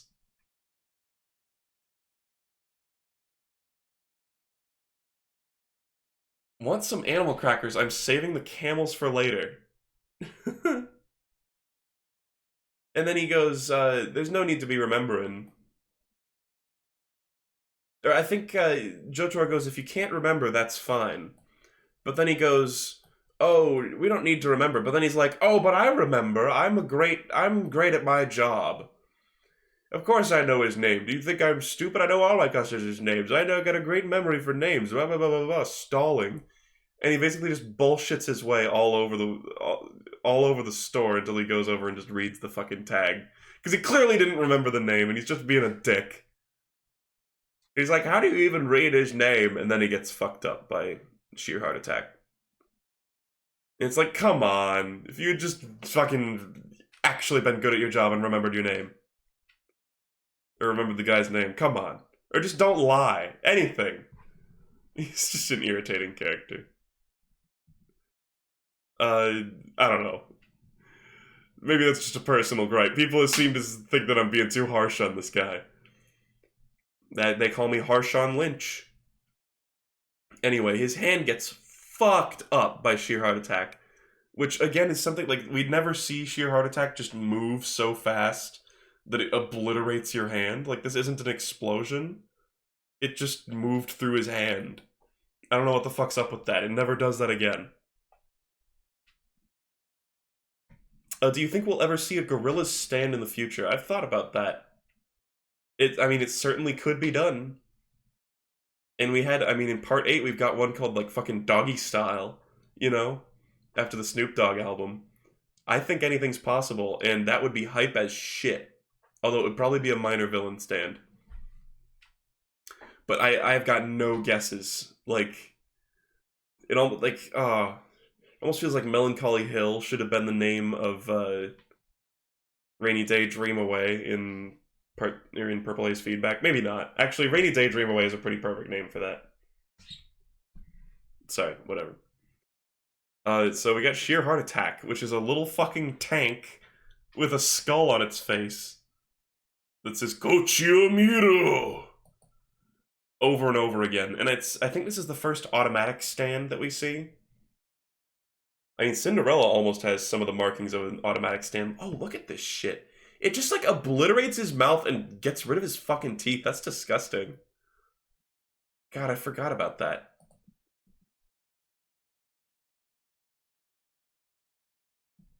Oh, God. He just gets fucked. Like, he gets totally brutalized. And then Kira shows up. Look at that. Oh, that's upsetting. So for some reason it goes into his mouth before exploding, which it also never does again. I guess it was just trying to shut him up before he could say it, actually. So that makes sense.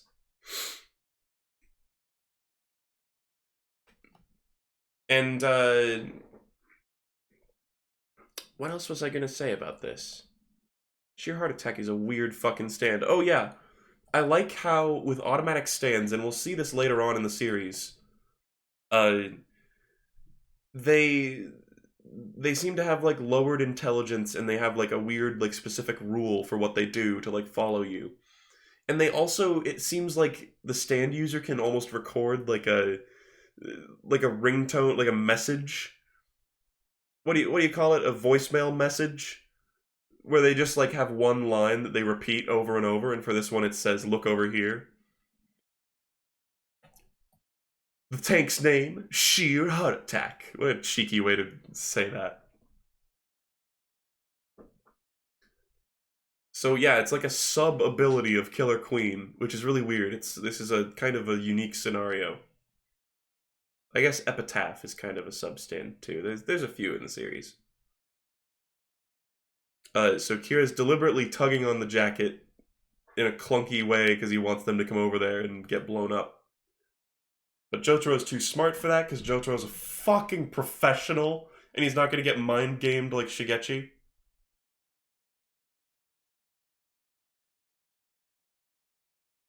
Is Sheer Heart Attack Killer Queen's stand? Holy fuck, it's like Pet Pets and Pet Pet Pets in Neopets. Does anybody else remember that? It's exactly like a Pet Pet Pet.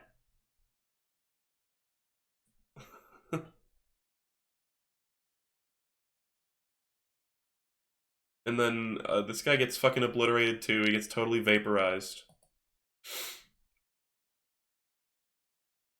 Carefully observe the situation and then act. We got Jotaro sort of being a mentor figure to Koichi. This is a great arc. Like the characterization and all this shit, all the interactions between these two in this arc is really great. Sorry, my stomach is really upset. I keep going like when I'm talking.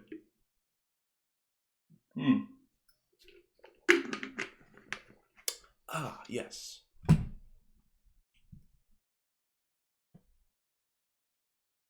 Anyway, we got Jotaro being a fucking professional and basically telling Koichi how to be a JoJo character.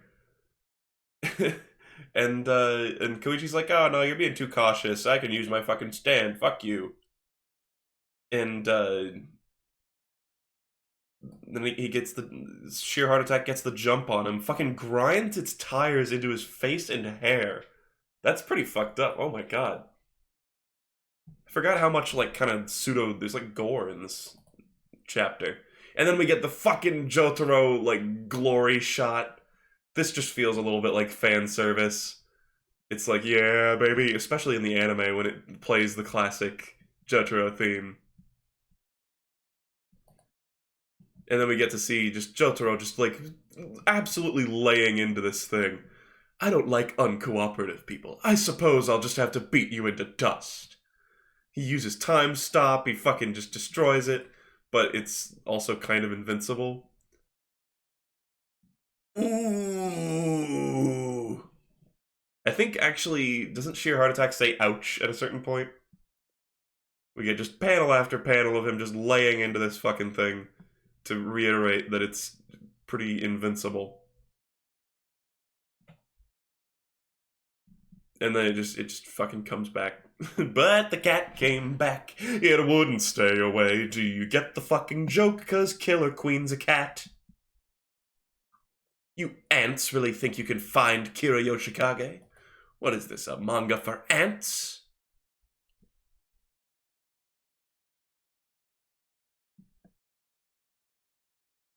So it like lost the treads on its tire and like the gem that was on top of it, but it's still working somehow.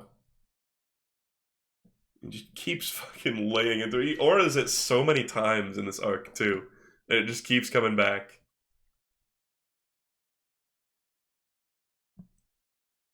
He fucking, oh right, here it is. It says ow ow ow. It's like it's got a very basic personality. But he tries tugging its fucking mouth open. And then yeets it away before it can explode. We just get to see, like, some classic Jotaro badassery. Even though this is a, like, you know, an opponent that kind of almost defeats him. Almost. Looks like my ego is the one taking a beating here. Ha! Good. Oh my god, look at Koichi just freaking out. He's got high blood pressure. And then Koichi sort of has a moment of hubris and is like, oh, I'm gonna use Echo's Act 2 to go look for Kira. And then he's like, oh shit, there he is. He's just outside of my stand range. How did he move so far away while his stand is still here? And he's freaking out. Look at these, like, concentric circles. I wonder how Araki did that? Is that, like, something he inked in? Because that's fucking insane if so. But he's like, that's crazy, because normally when stands are really powerful, it means you have to be nearby to use it. That's like the rules. And then, because his stand isn't with him, he can't protect himself when sheer heart attack comes back to him. And also because he was panicking. His body temperature was higher. Does this imply that Jotaro fought an automatic stand before? What? No, he says, I've never seen... First time I've seen one like it. Right? What do you mean? But basically, Koichi makes a stupid mistake and gets fucked over. I sent it out to find the killer. Sorry! And then Jotaro's just like, good frickin' grief. I guess I'll have to fucking save the day again. What a drag.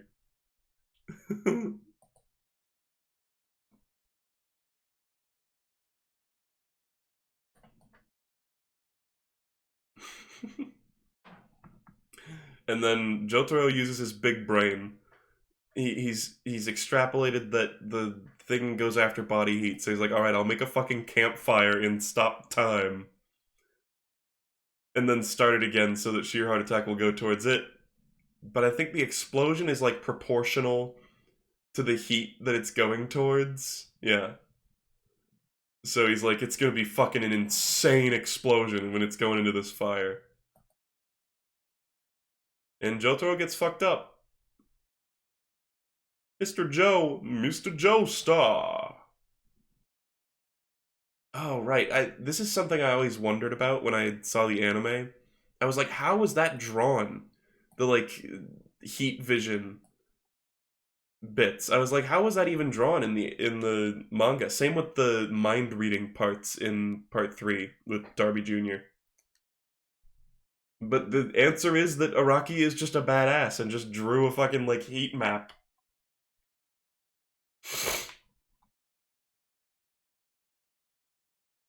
So Koichi's freaking out, and he has to drag Jotaro's body through while sheer heart attack is killing all the, like, light sources. He's sort of, like, fumbling for shit. And then he gets handsome Jojo face and realizes he can use, like, sizzle. Why was I afraid of some shit-eating serial killer anyway? And he uses his ability. What is he says something about, like, diarrhea here? Yeah.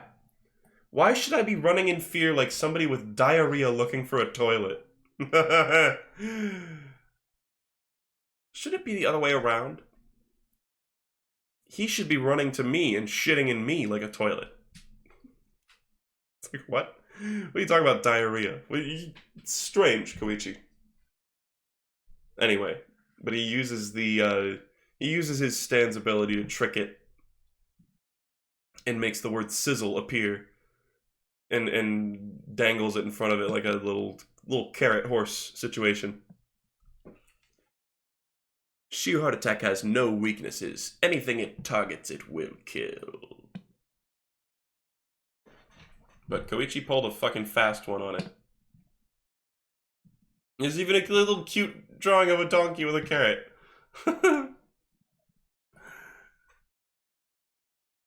But then Koichi, like a fucking idiot, forgot to turn off the stove from earlier. So now it's heating up and he can't get it to cool down. And Sheer Heart Attack's like fucking kapwing!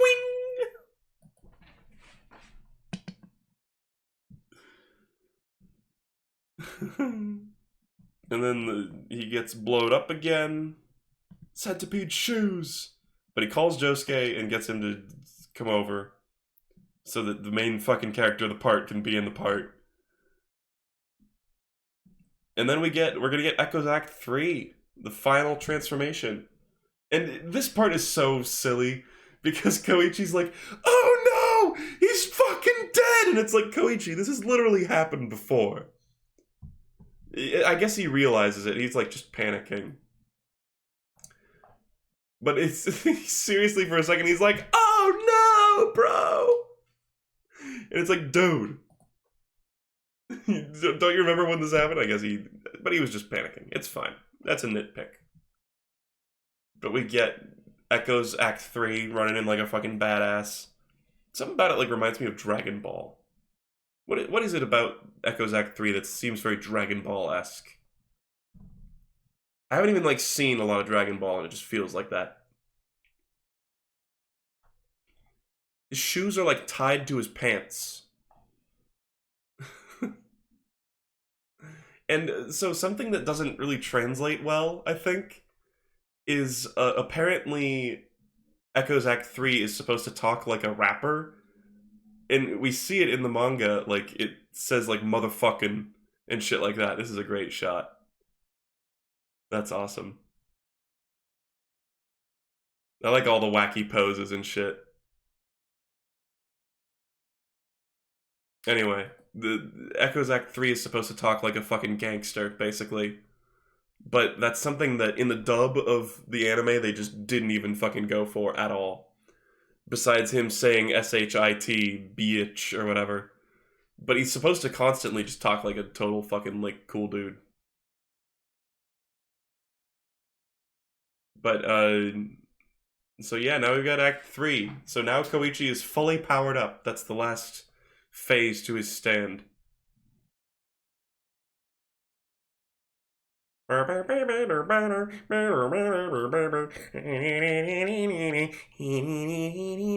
does this weird thing. This is actually something else that doesn't translate well. The three freeze thing. I think he says, like, I just took the word three and modified it to make it into freeze.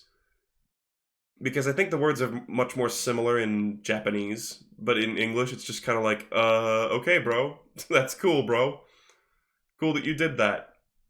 He punches him a bunch, and then he gets, like, knocked away, and he's like, oh no, he's pitifully weak. Shit, lost by a ring out. But, then he says, mission fucking accomplished. Like, look at this. Can you imagine if Echo's Act 3 talked like this in the anime? That would be so good. Oh. But no, he just talks like a fucking, like, robot. Mission fucking accomplished. And then he weighs him down with invisible mass, which is a great ability. And then we get this whole thing where Sheer Heart Attack's attached to Kira's hand, I guess. And it's like bound to his hand, so when Sheer Heart Attack gets fucked up, for some reason when Jotaro was punching the shit out of it, and it was getting physically damaged, Kira didn't feel a thing there. But now that there's a bunch of weight on it, he's also getting the weight on his hand. And there's a comical moment where he breaks the cup, and then he breaks the table, and then he, like, tears off this guy's shirt. Funny! But it's supposed to be, like, a devastating moment for Kira. He's like, I've been publicly humiliated!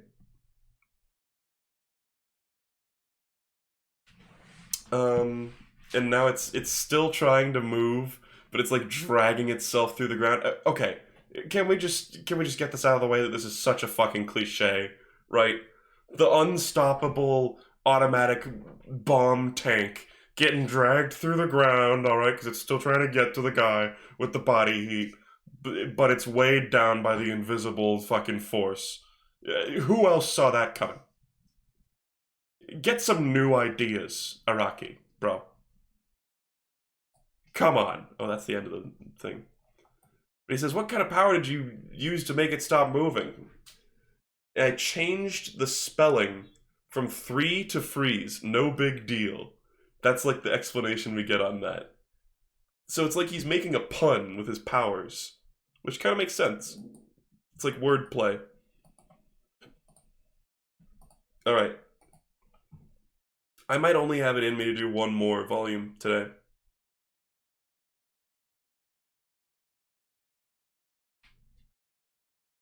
Like the whole thing, like I said, it doesn't translate super well.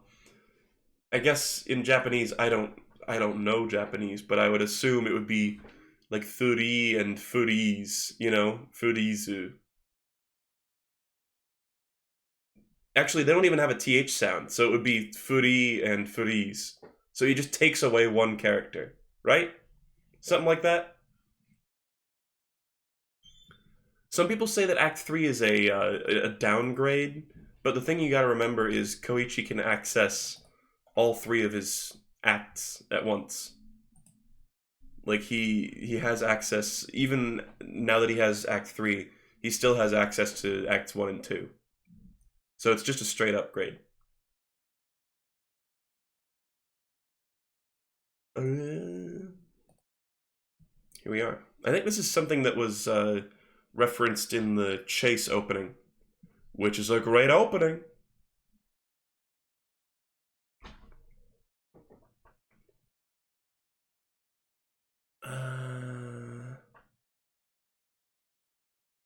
Sorry, I'm just reading chat. Okay.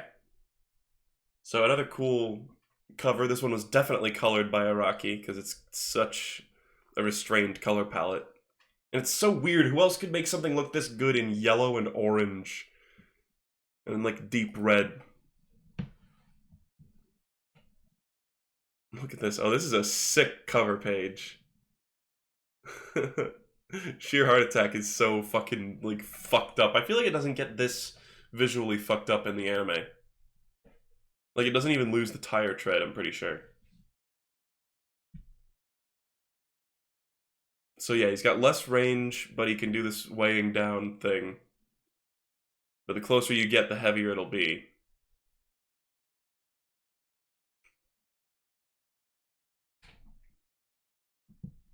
And then, oh right, so Kira's about to get further humiliated by these guys. Is this a common type of piercing in Japan, or is this a fucking ridiculous thing to have? And there's basically just like two douchebags go up to him and they're like, "Oh, you being weird. Oh, you crazy guy. You're rich. I hate you." Or whatever. And they tie his shoelaces together and just are generally dicks. And they're like, "Oh, we'll take this money." But then he blows this guy's fucking fingers off because he attached his ability to the money. Which is fucking brutal. And also, I guess that's another instance of somebody actually breaking apart from the explosion rather than just getting fucking dissolved. So I guess there is another part where it's just a weird little explosion. So I guess he gets to control how much of an explosion it is, but then it's like, why did he spare Shigechi earlier? I just don't get it. What a terrible day. I, Kira Yoshikage, just want a quiet life, but I keep getting kink-shamed.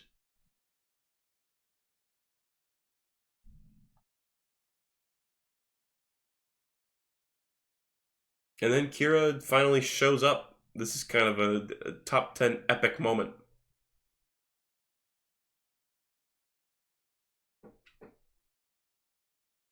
He finally shows up and he just starts like chatting just casually with Koichi. He's like, I really need more stamina. I should have joined the gym. But I hate going there because people piss in the pool or whatever. Like I'm gonna touch the same weights those guys touched with the hands they use to masturbate. Always thinking about hands, this guy. He establishes that he, like, knows a bunch of shit about them because he's been creeping on them ever since the close call. I don't know how he fucking knows about Yukako. I guess in the anime they had that weird insert where it shows him looking at her while she goes into the Cinderella salon. I don't know. Maybe they showed that in the manga too. And here's the fucking, like, Jojo wiki shot. Look at that. These fucking panels, man. Sometimes he's just like, wow, like I'm just gonna drop these fucking insane panels where we get like a cool, just an awesome close-up on everyone's faces. I just love these super indulgent moments. Fucking cool. It's the killer right in front of me.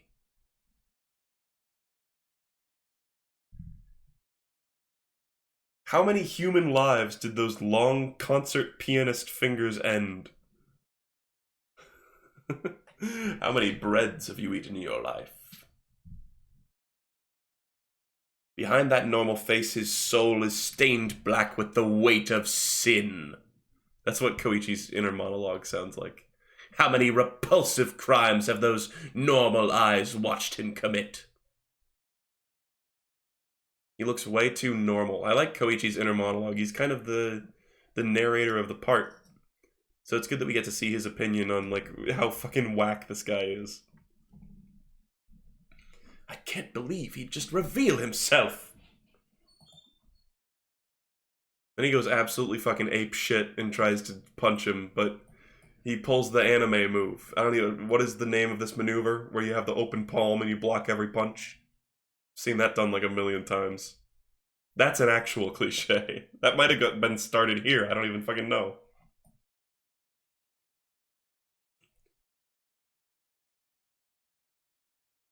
And he's like, what the fuck? You have two stands? And he's like, no, that was just my little handstand. Get it? Heads up, boss man. Son of a bitch! See, I just imagine if he had said, like, slipped in shit like that in the anime. In the anime, they only kept, like, S-H-I-T, bitch, for some reason.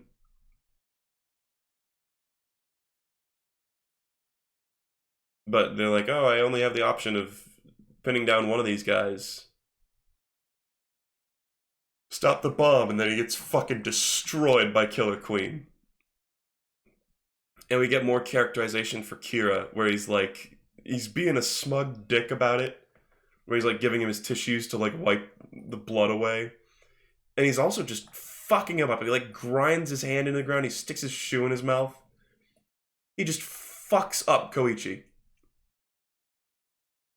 Because he's so mad that he got like publicly humiliated, you know? And he's like, I could just kill you now, but I really, really want to, like, fuck you up. And then Koichi kind of pulls a, like, Jojo protagonist sass move, where he's like, I have the mental high ground because I figured out your name, and if a little puke stain like me could figure out your name, then that means you're screwed. You're totally exposed. I'll be waiting for you in hell. And then he gets donutted. But he still feels like he lost the mental battle. He's like crying here. He's on the verge of tears. Damn. I don't know if I remember that detail.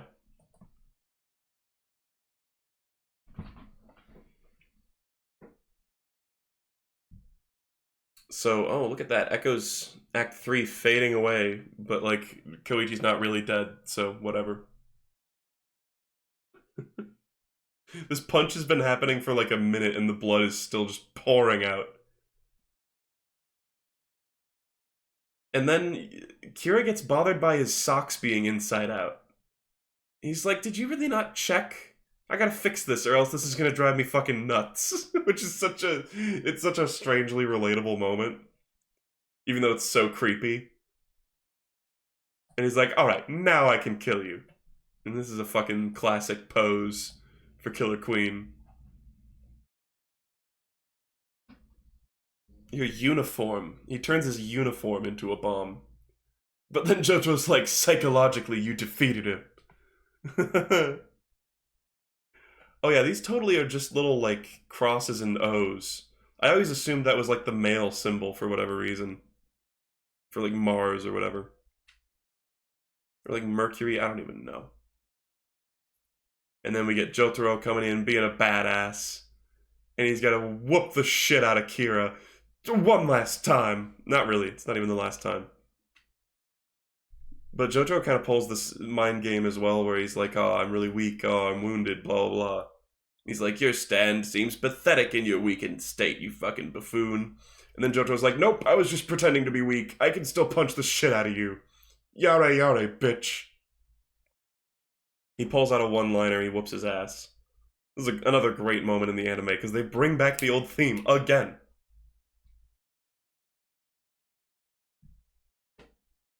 And he comes in and he has a little moment and he smirks at Koichi and falls down dead on the ground.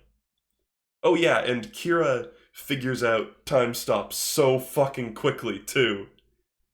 Like, it happens to him once and he's like, it's almost like it can slow down time. Which is like, after they figure it out, the Stardust Crusaders in part 3, it's like every time time stop shows up, the enemy like instantly figures it out. Just like the rat, you know?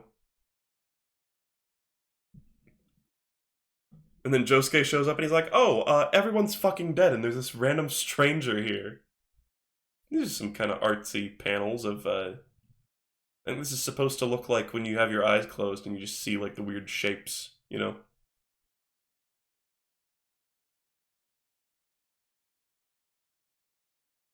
But this is, oh, this is supposed to be from Kira's perspective, too. This is like Kira barely holding on. And they're like, oh man, use Crazy Diamond to heal him up. And then he's like, I'm almost done, even though it's always fucking instantaneous. Right now, for some reason, it takes time. I fixed his body, but it'll still take a little time for him to regain consciousness. Okay, whatever. This is the worst day of my life.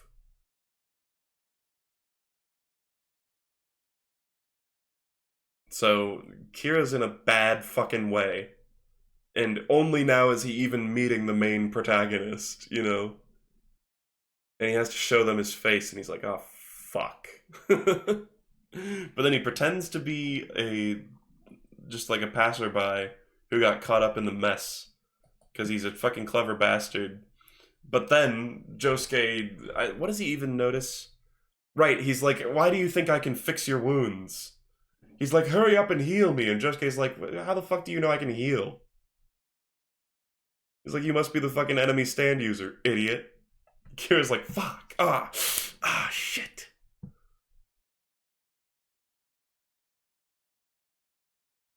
So he's like, well, I got fucked up and you all know my face and my name now. Shit. But then he cuts off his own hand, another severed hand, for the pile.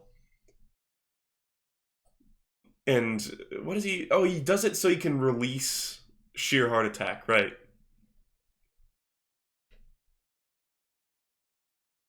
It's just that it's in my nature to kill. And so Josuke doesn't know about sheer heart attack, so Kira can kind of catch them off guard here. But then it turns out Josuke just straight counters sheer heart attack, like straight up. Because he can just punch it and fix it to bring the hand back to Kira. Which, again, this is the sort of thing that I think he probably could have done with the button earlier, and the fact that he, like, instantly thought to do it here with the hand, it's like, you didn't think to do that with the button, or, like, that's implying that that wouldn't have worked. Whatever. And they're like, yay, we can get to the killer, yay. He's definitely not going to get away or anything, right? Cool shot. And we get to see Kira just, like, more and more revealing himself to the world and just being absolutely fucked. Like, all his coworkers see him in this condition. He's using his tie as a tourniquet. Is it closing time already?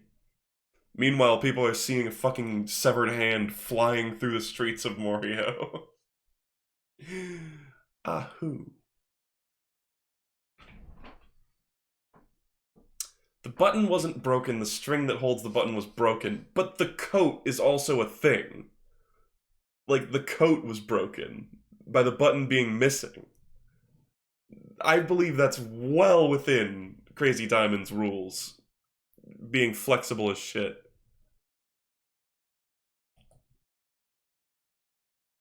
And then he goes into the Cinderella salon, which I guess, again, he somehow knew about. I don't know, it's just because he's a creep. And then it turns out he came in here stripped, threatened Aya, and then killed her anyway. And also killed Kosaku Kawajiri, which this is the only glimpse of him that we see. It's his driver's license. It's sort of a brief moment of confusion if you're reading this for the first time. You're like, what the fuck is even, like, happening? I don't... Like, did the main villain just die? But anyway, this is the only glimpse we actually get of the real Kosaku Kawajiri's body. And he's just a fucking faceless corpse. He's got the T thing on his face.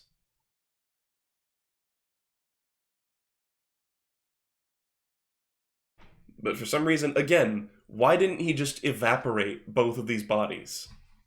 It's something that he's clearly capable of doing, but instead he decided to, like...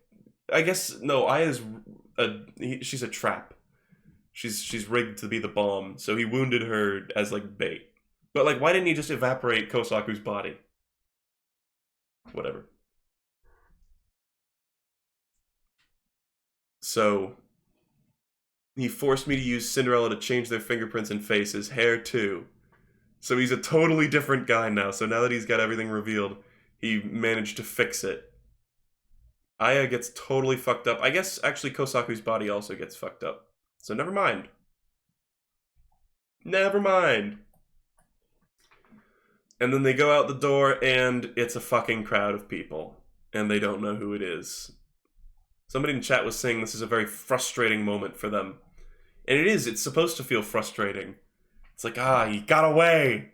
It's like The Incredibles. I think in the anime they, like, I don't see Kosaku here anywhere. But I think you can see him in the anime. They, like, show him. Roka.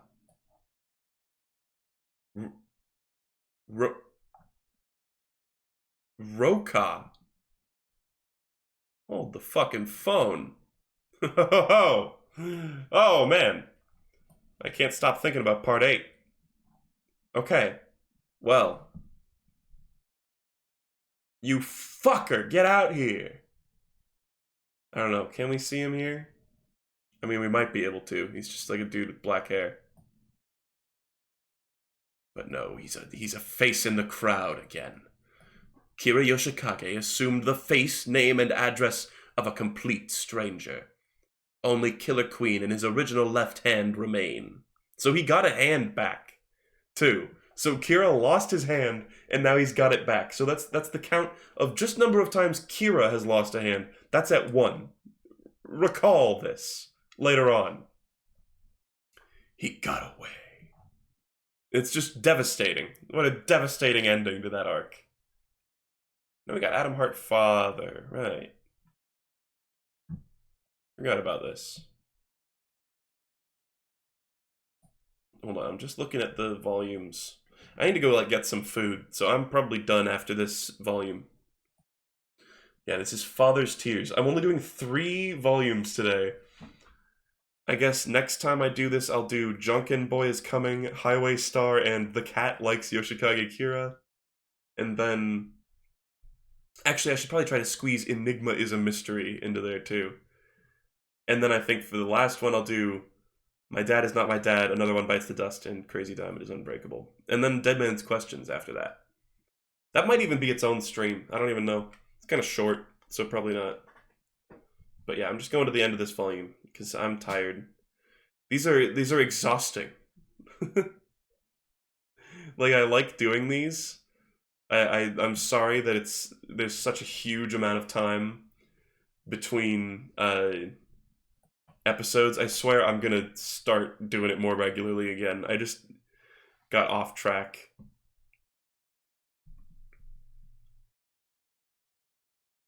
Anyway, about 15 minutes from Morioh Station by car, there's a seaside resort district since the age of the samurai. So they go to Kira's house, and I guess it's the house that he grew up in or something, because it's got relics of like his parents there, and his dad's ghost is haunting it. I guess he's not bound to the location or anything.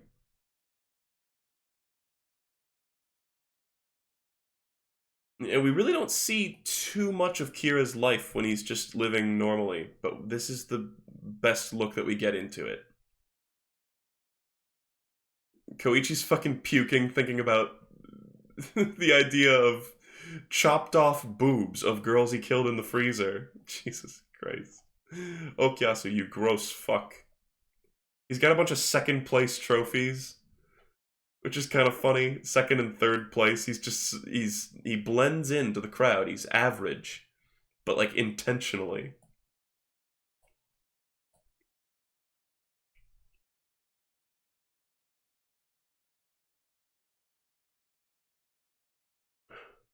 What are people saying about the off-brand names?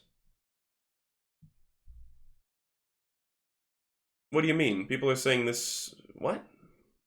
Adam Hart Father is a translation name? Because I know it's based on Adam Hart Mother, the Floyd album, of course. I don't know what you mean. Anyway, stretching, health and food, nutritional science. Memories of murder. So we see Kira as a kid, which is fucking weird. He's got like a grown-up face, if that makes any sense. He just looks like they plopped Kira's adult face onto a child body.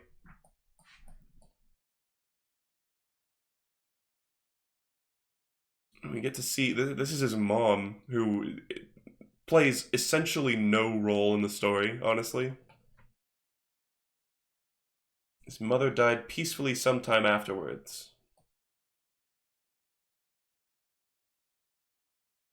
I don't know. They say they were a close family, but I don't know. Was there any abuse or anything? It's hard to say. It's left sort of vague. But we get a bunch of details about Kira. I wonder if there's anything we can use to track him. And they find a bunch of fucking fingernails. It's like, what about DNA? I guess they don't really have... They're not gonna just like DNA test everyone in Morioh, you know? Anyway, they've got a bunch of fucking nail clippings. He documents them. This is sort of a weird aspect of part 4 and of Kira's character, is he uses fingernails for fortune telling, basically. He measures them and writes down the info. Because apparently when his nails are growing fast, that means that he can get away with murder. Or something like that.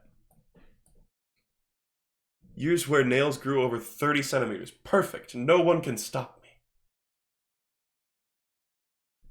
It's fortune telling.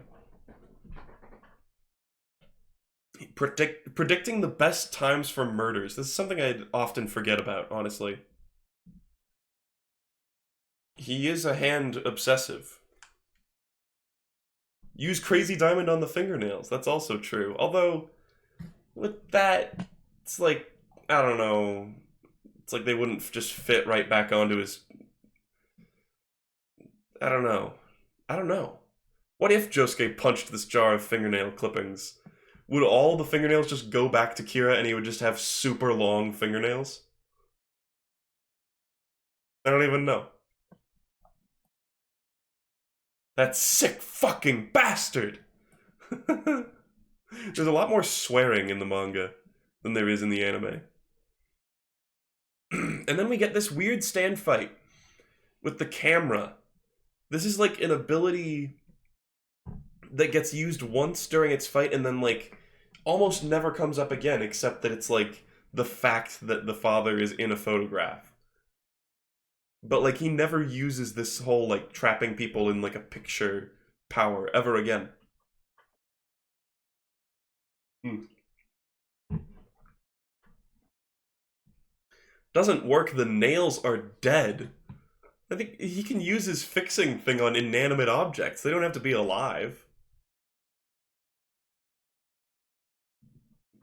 Kira views relationships as hindrances to his criminal lifestyle. He doesn't trust anyone. So the ghost of his fucking dad is here. Look how creepy he looks at first. Damn. He kind of looks like goofy and cartoony later on. But this whole arc feels very like horror-esque, you know? Where it's, he's another ghost like Reimi. Which we get very little information on them in the actual part 4. Holy fucking shit, that's a ghost!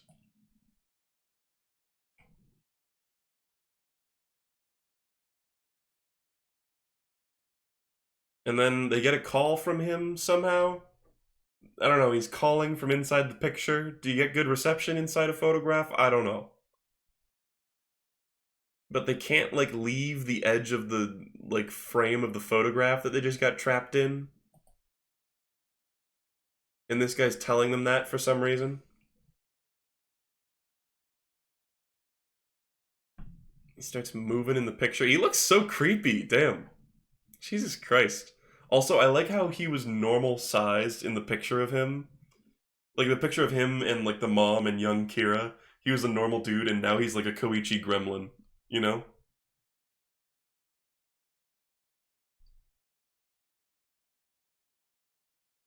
What about the dried blood? What about the dried blood? He explicitly said now that it's dead, he can use Crazy Diamond on it because it's no longer part of his body.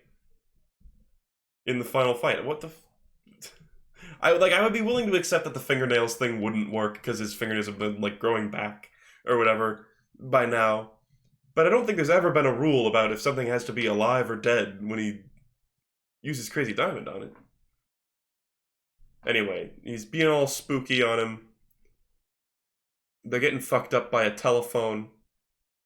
And now he's yoinking out a knife and walking in the photograph, even though he kind of walks like he moves like a weeping angel almost when they're like looking away. They try tearing up the photograph and their fucking faces get torn in half. And people like to say lots of things about Thoth and about the panel of Jotaro like blowing up or whatever, and then it refers to several things throughout the series, including sheer heart attack and including this moment here, and including other things. But that's the two in this part where his fucking face splits apart and he still isn't actually fucking dead. It's like, look at this. How is he alive? His fucking brainstem has been severed. Like, there's blood there. It's not like a surreal, like, cartoony getting dismembered. They're really getting dismembered. But then Josuke fixes the photo, which puts them back together. That's fine. That's like the one way Josuke can heal himself ever.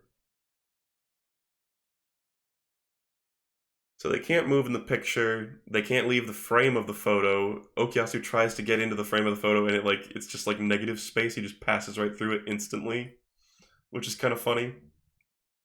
They're swearing so much, actually.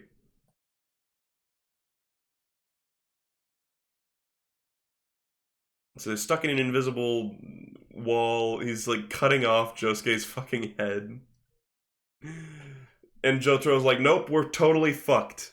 But then he's just pulling a total like Jotaro move because he's like, nope, actually I've got the perfect solution.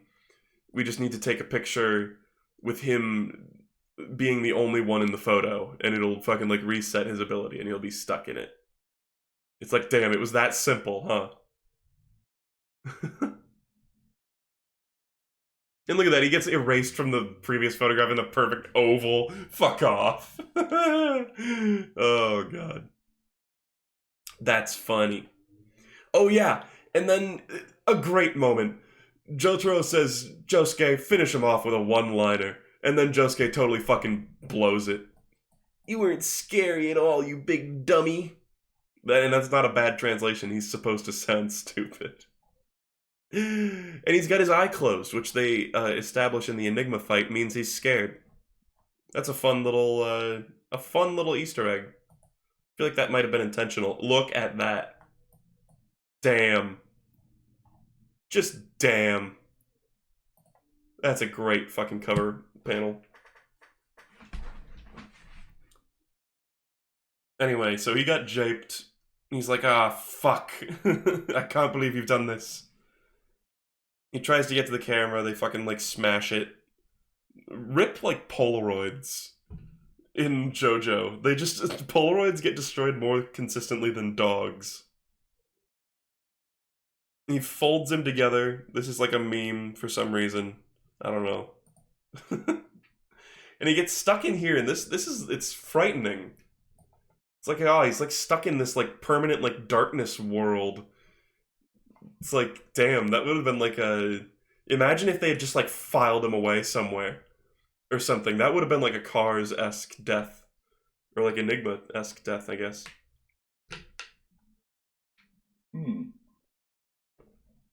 Ahoo! Actually, shit, yeah, the closing the eye thing was Enigma's tell. Never mind. No, I was totally wrong about that.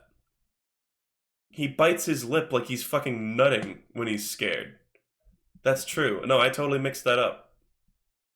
I seem to remember there was a part where it shows... Maybe they added that in the anime. I could have sworn there was a part where it shows early on Josuke showing his, like, Enigma tell. Maybe that's a different part, or maybe that was added in the anime. I don't know. Maybe I just have a fucking false memory about that.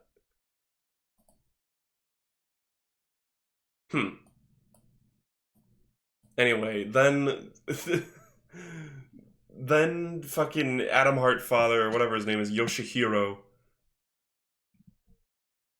is, He's a japester himself. And he japes Okyasu, who is a dumbass. And he goes, I used your tacks that you nailed me down with to escape. And stops making any noise. And it japes Okyasu. He's like, I'll tear it open to see what the fuck he did. And then it lets him escape. What a fucking moron. When he's at the bank with the lottery ticket, it's anime original. Okay. That must be it. Because okay. I'm glad that's actually a thing that happens and I didn't just have a total false memory.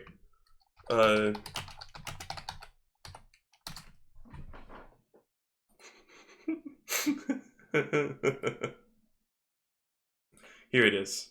Yeah. When he bites his lip in the Enigma arc, it looks like he's just busting the fattest fucking nut. But this is, I guess, at the bank. This is the bit I was thinking about. Can we just briefly explore this face? I mean, we'll see this later on in the Enigma fight. But holy shit, this makes me laugh so hard. What's the, like, I came face? What's the, like, there's, like, some old, like, Lonely Island-ass meme. Here it is. It's like Andy Samberg or whatever. It reminds me of this. Like, it's just a similar vibe. Anyway. Sorry, that's a little side note there. That's applied psychology! Maybe that was his major. And now we've got the arrow. Which it's a different bow and arrow, I think. It's like a different one than the one that Akira had. But then Yoshihiro somehow steals it in his, like, photograph. And now he's using a string to, like, tether to a crow, I think. Oh god, sorry, I've got, like, hiccup burps. This is awful. Ugh, I got hiccups. I need to drink water. Oh. Mm. Oh, but he's using the thread from his shirt and using it to like tug his way out, and he like tethers a bird and like sucks up the bow and arrow in the photograph somehow without a camera. Don't know how he did that. And then he uses that to fly around, but then later on they just show his photo just flying around without the aid of a crow because they just gave up trying to make sense of it. But that happens. And now Yoshihiro is going to be the new guy creating stand users, you know? And Okuyasu's like, man, if only I wasn't so fucking stupid. And then Jotaro's like, it's fine, he was just fucking smarter than you. Fucking idiot. Their sheer tenacity. Now we got, look at this, a drawing of Dio and a drawing of Enya. That's crazy. So I guess Kira's dad got the bow and arrow from Enya for some reason? I don't even know. Why did he have the arrow? Do we ever figure that out?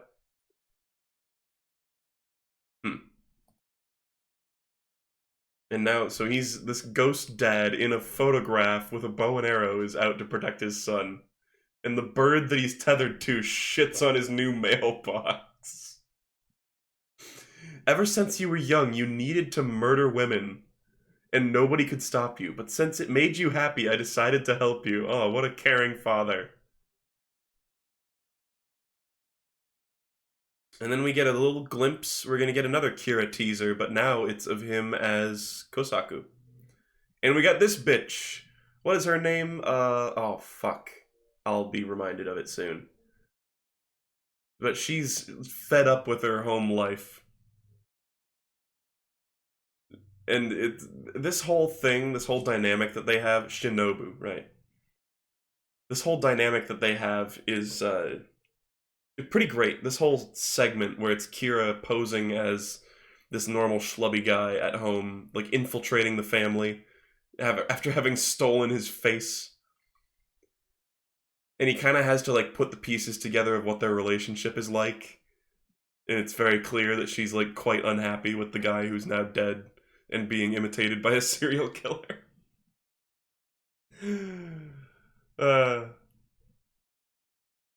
But then he just starts cooking for her and makes her like this legendary meal.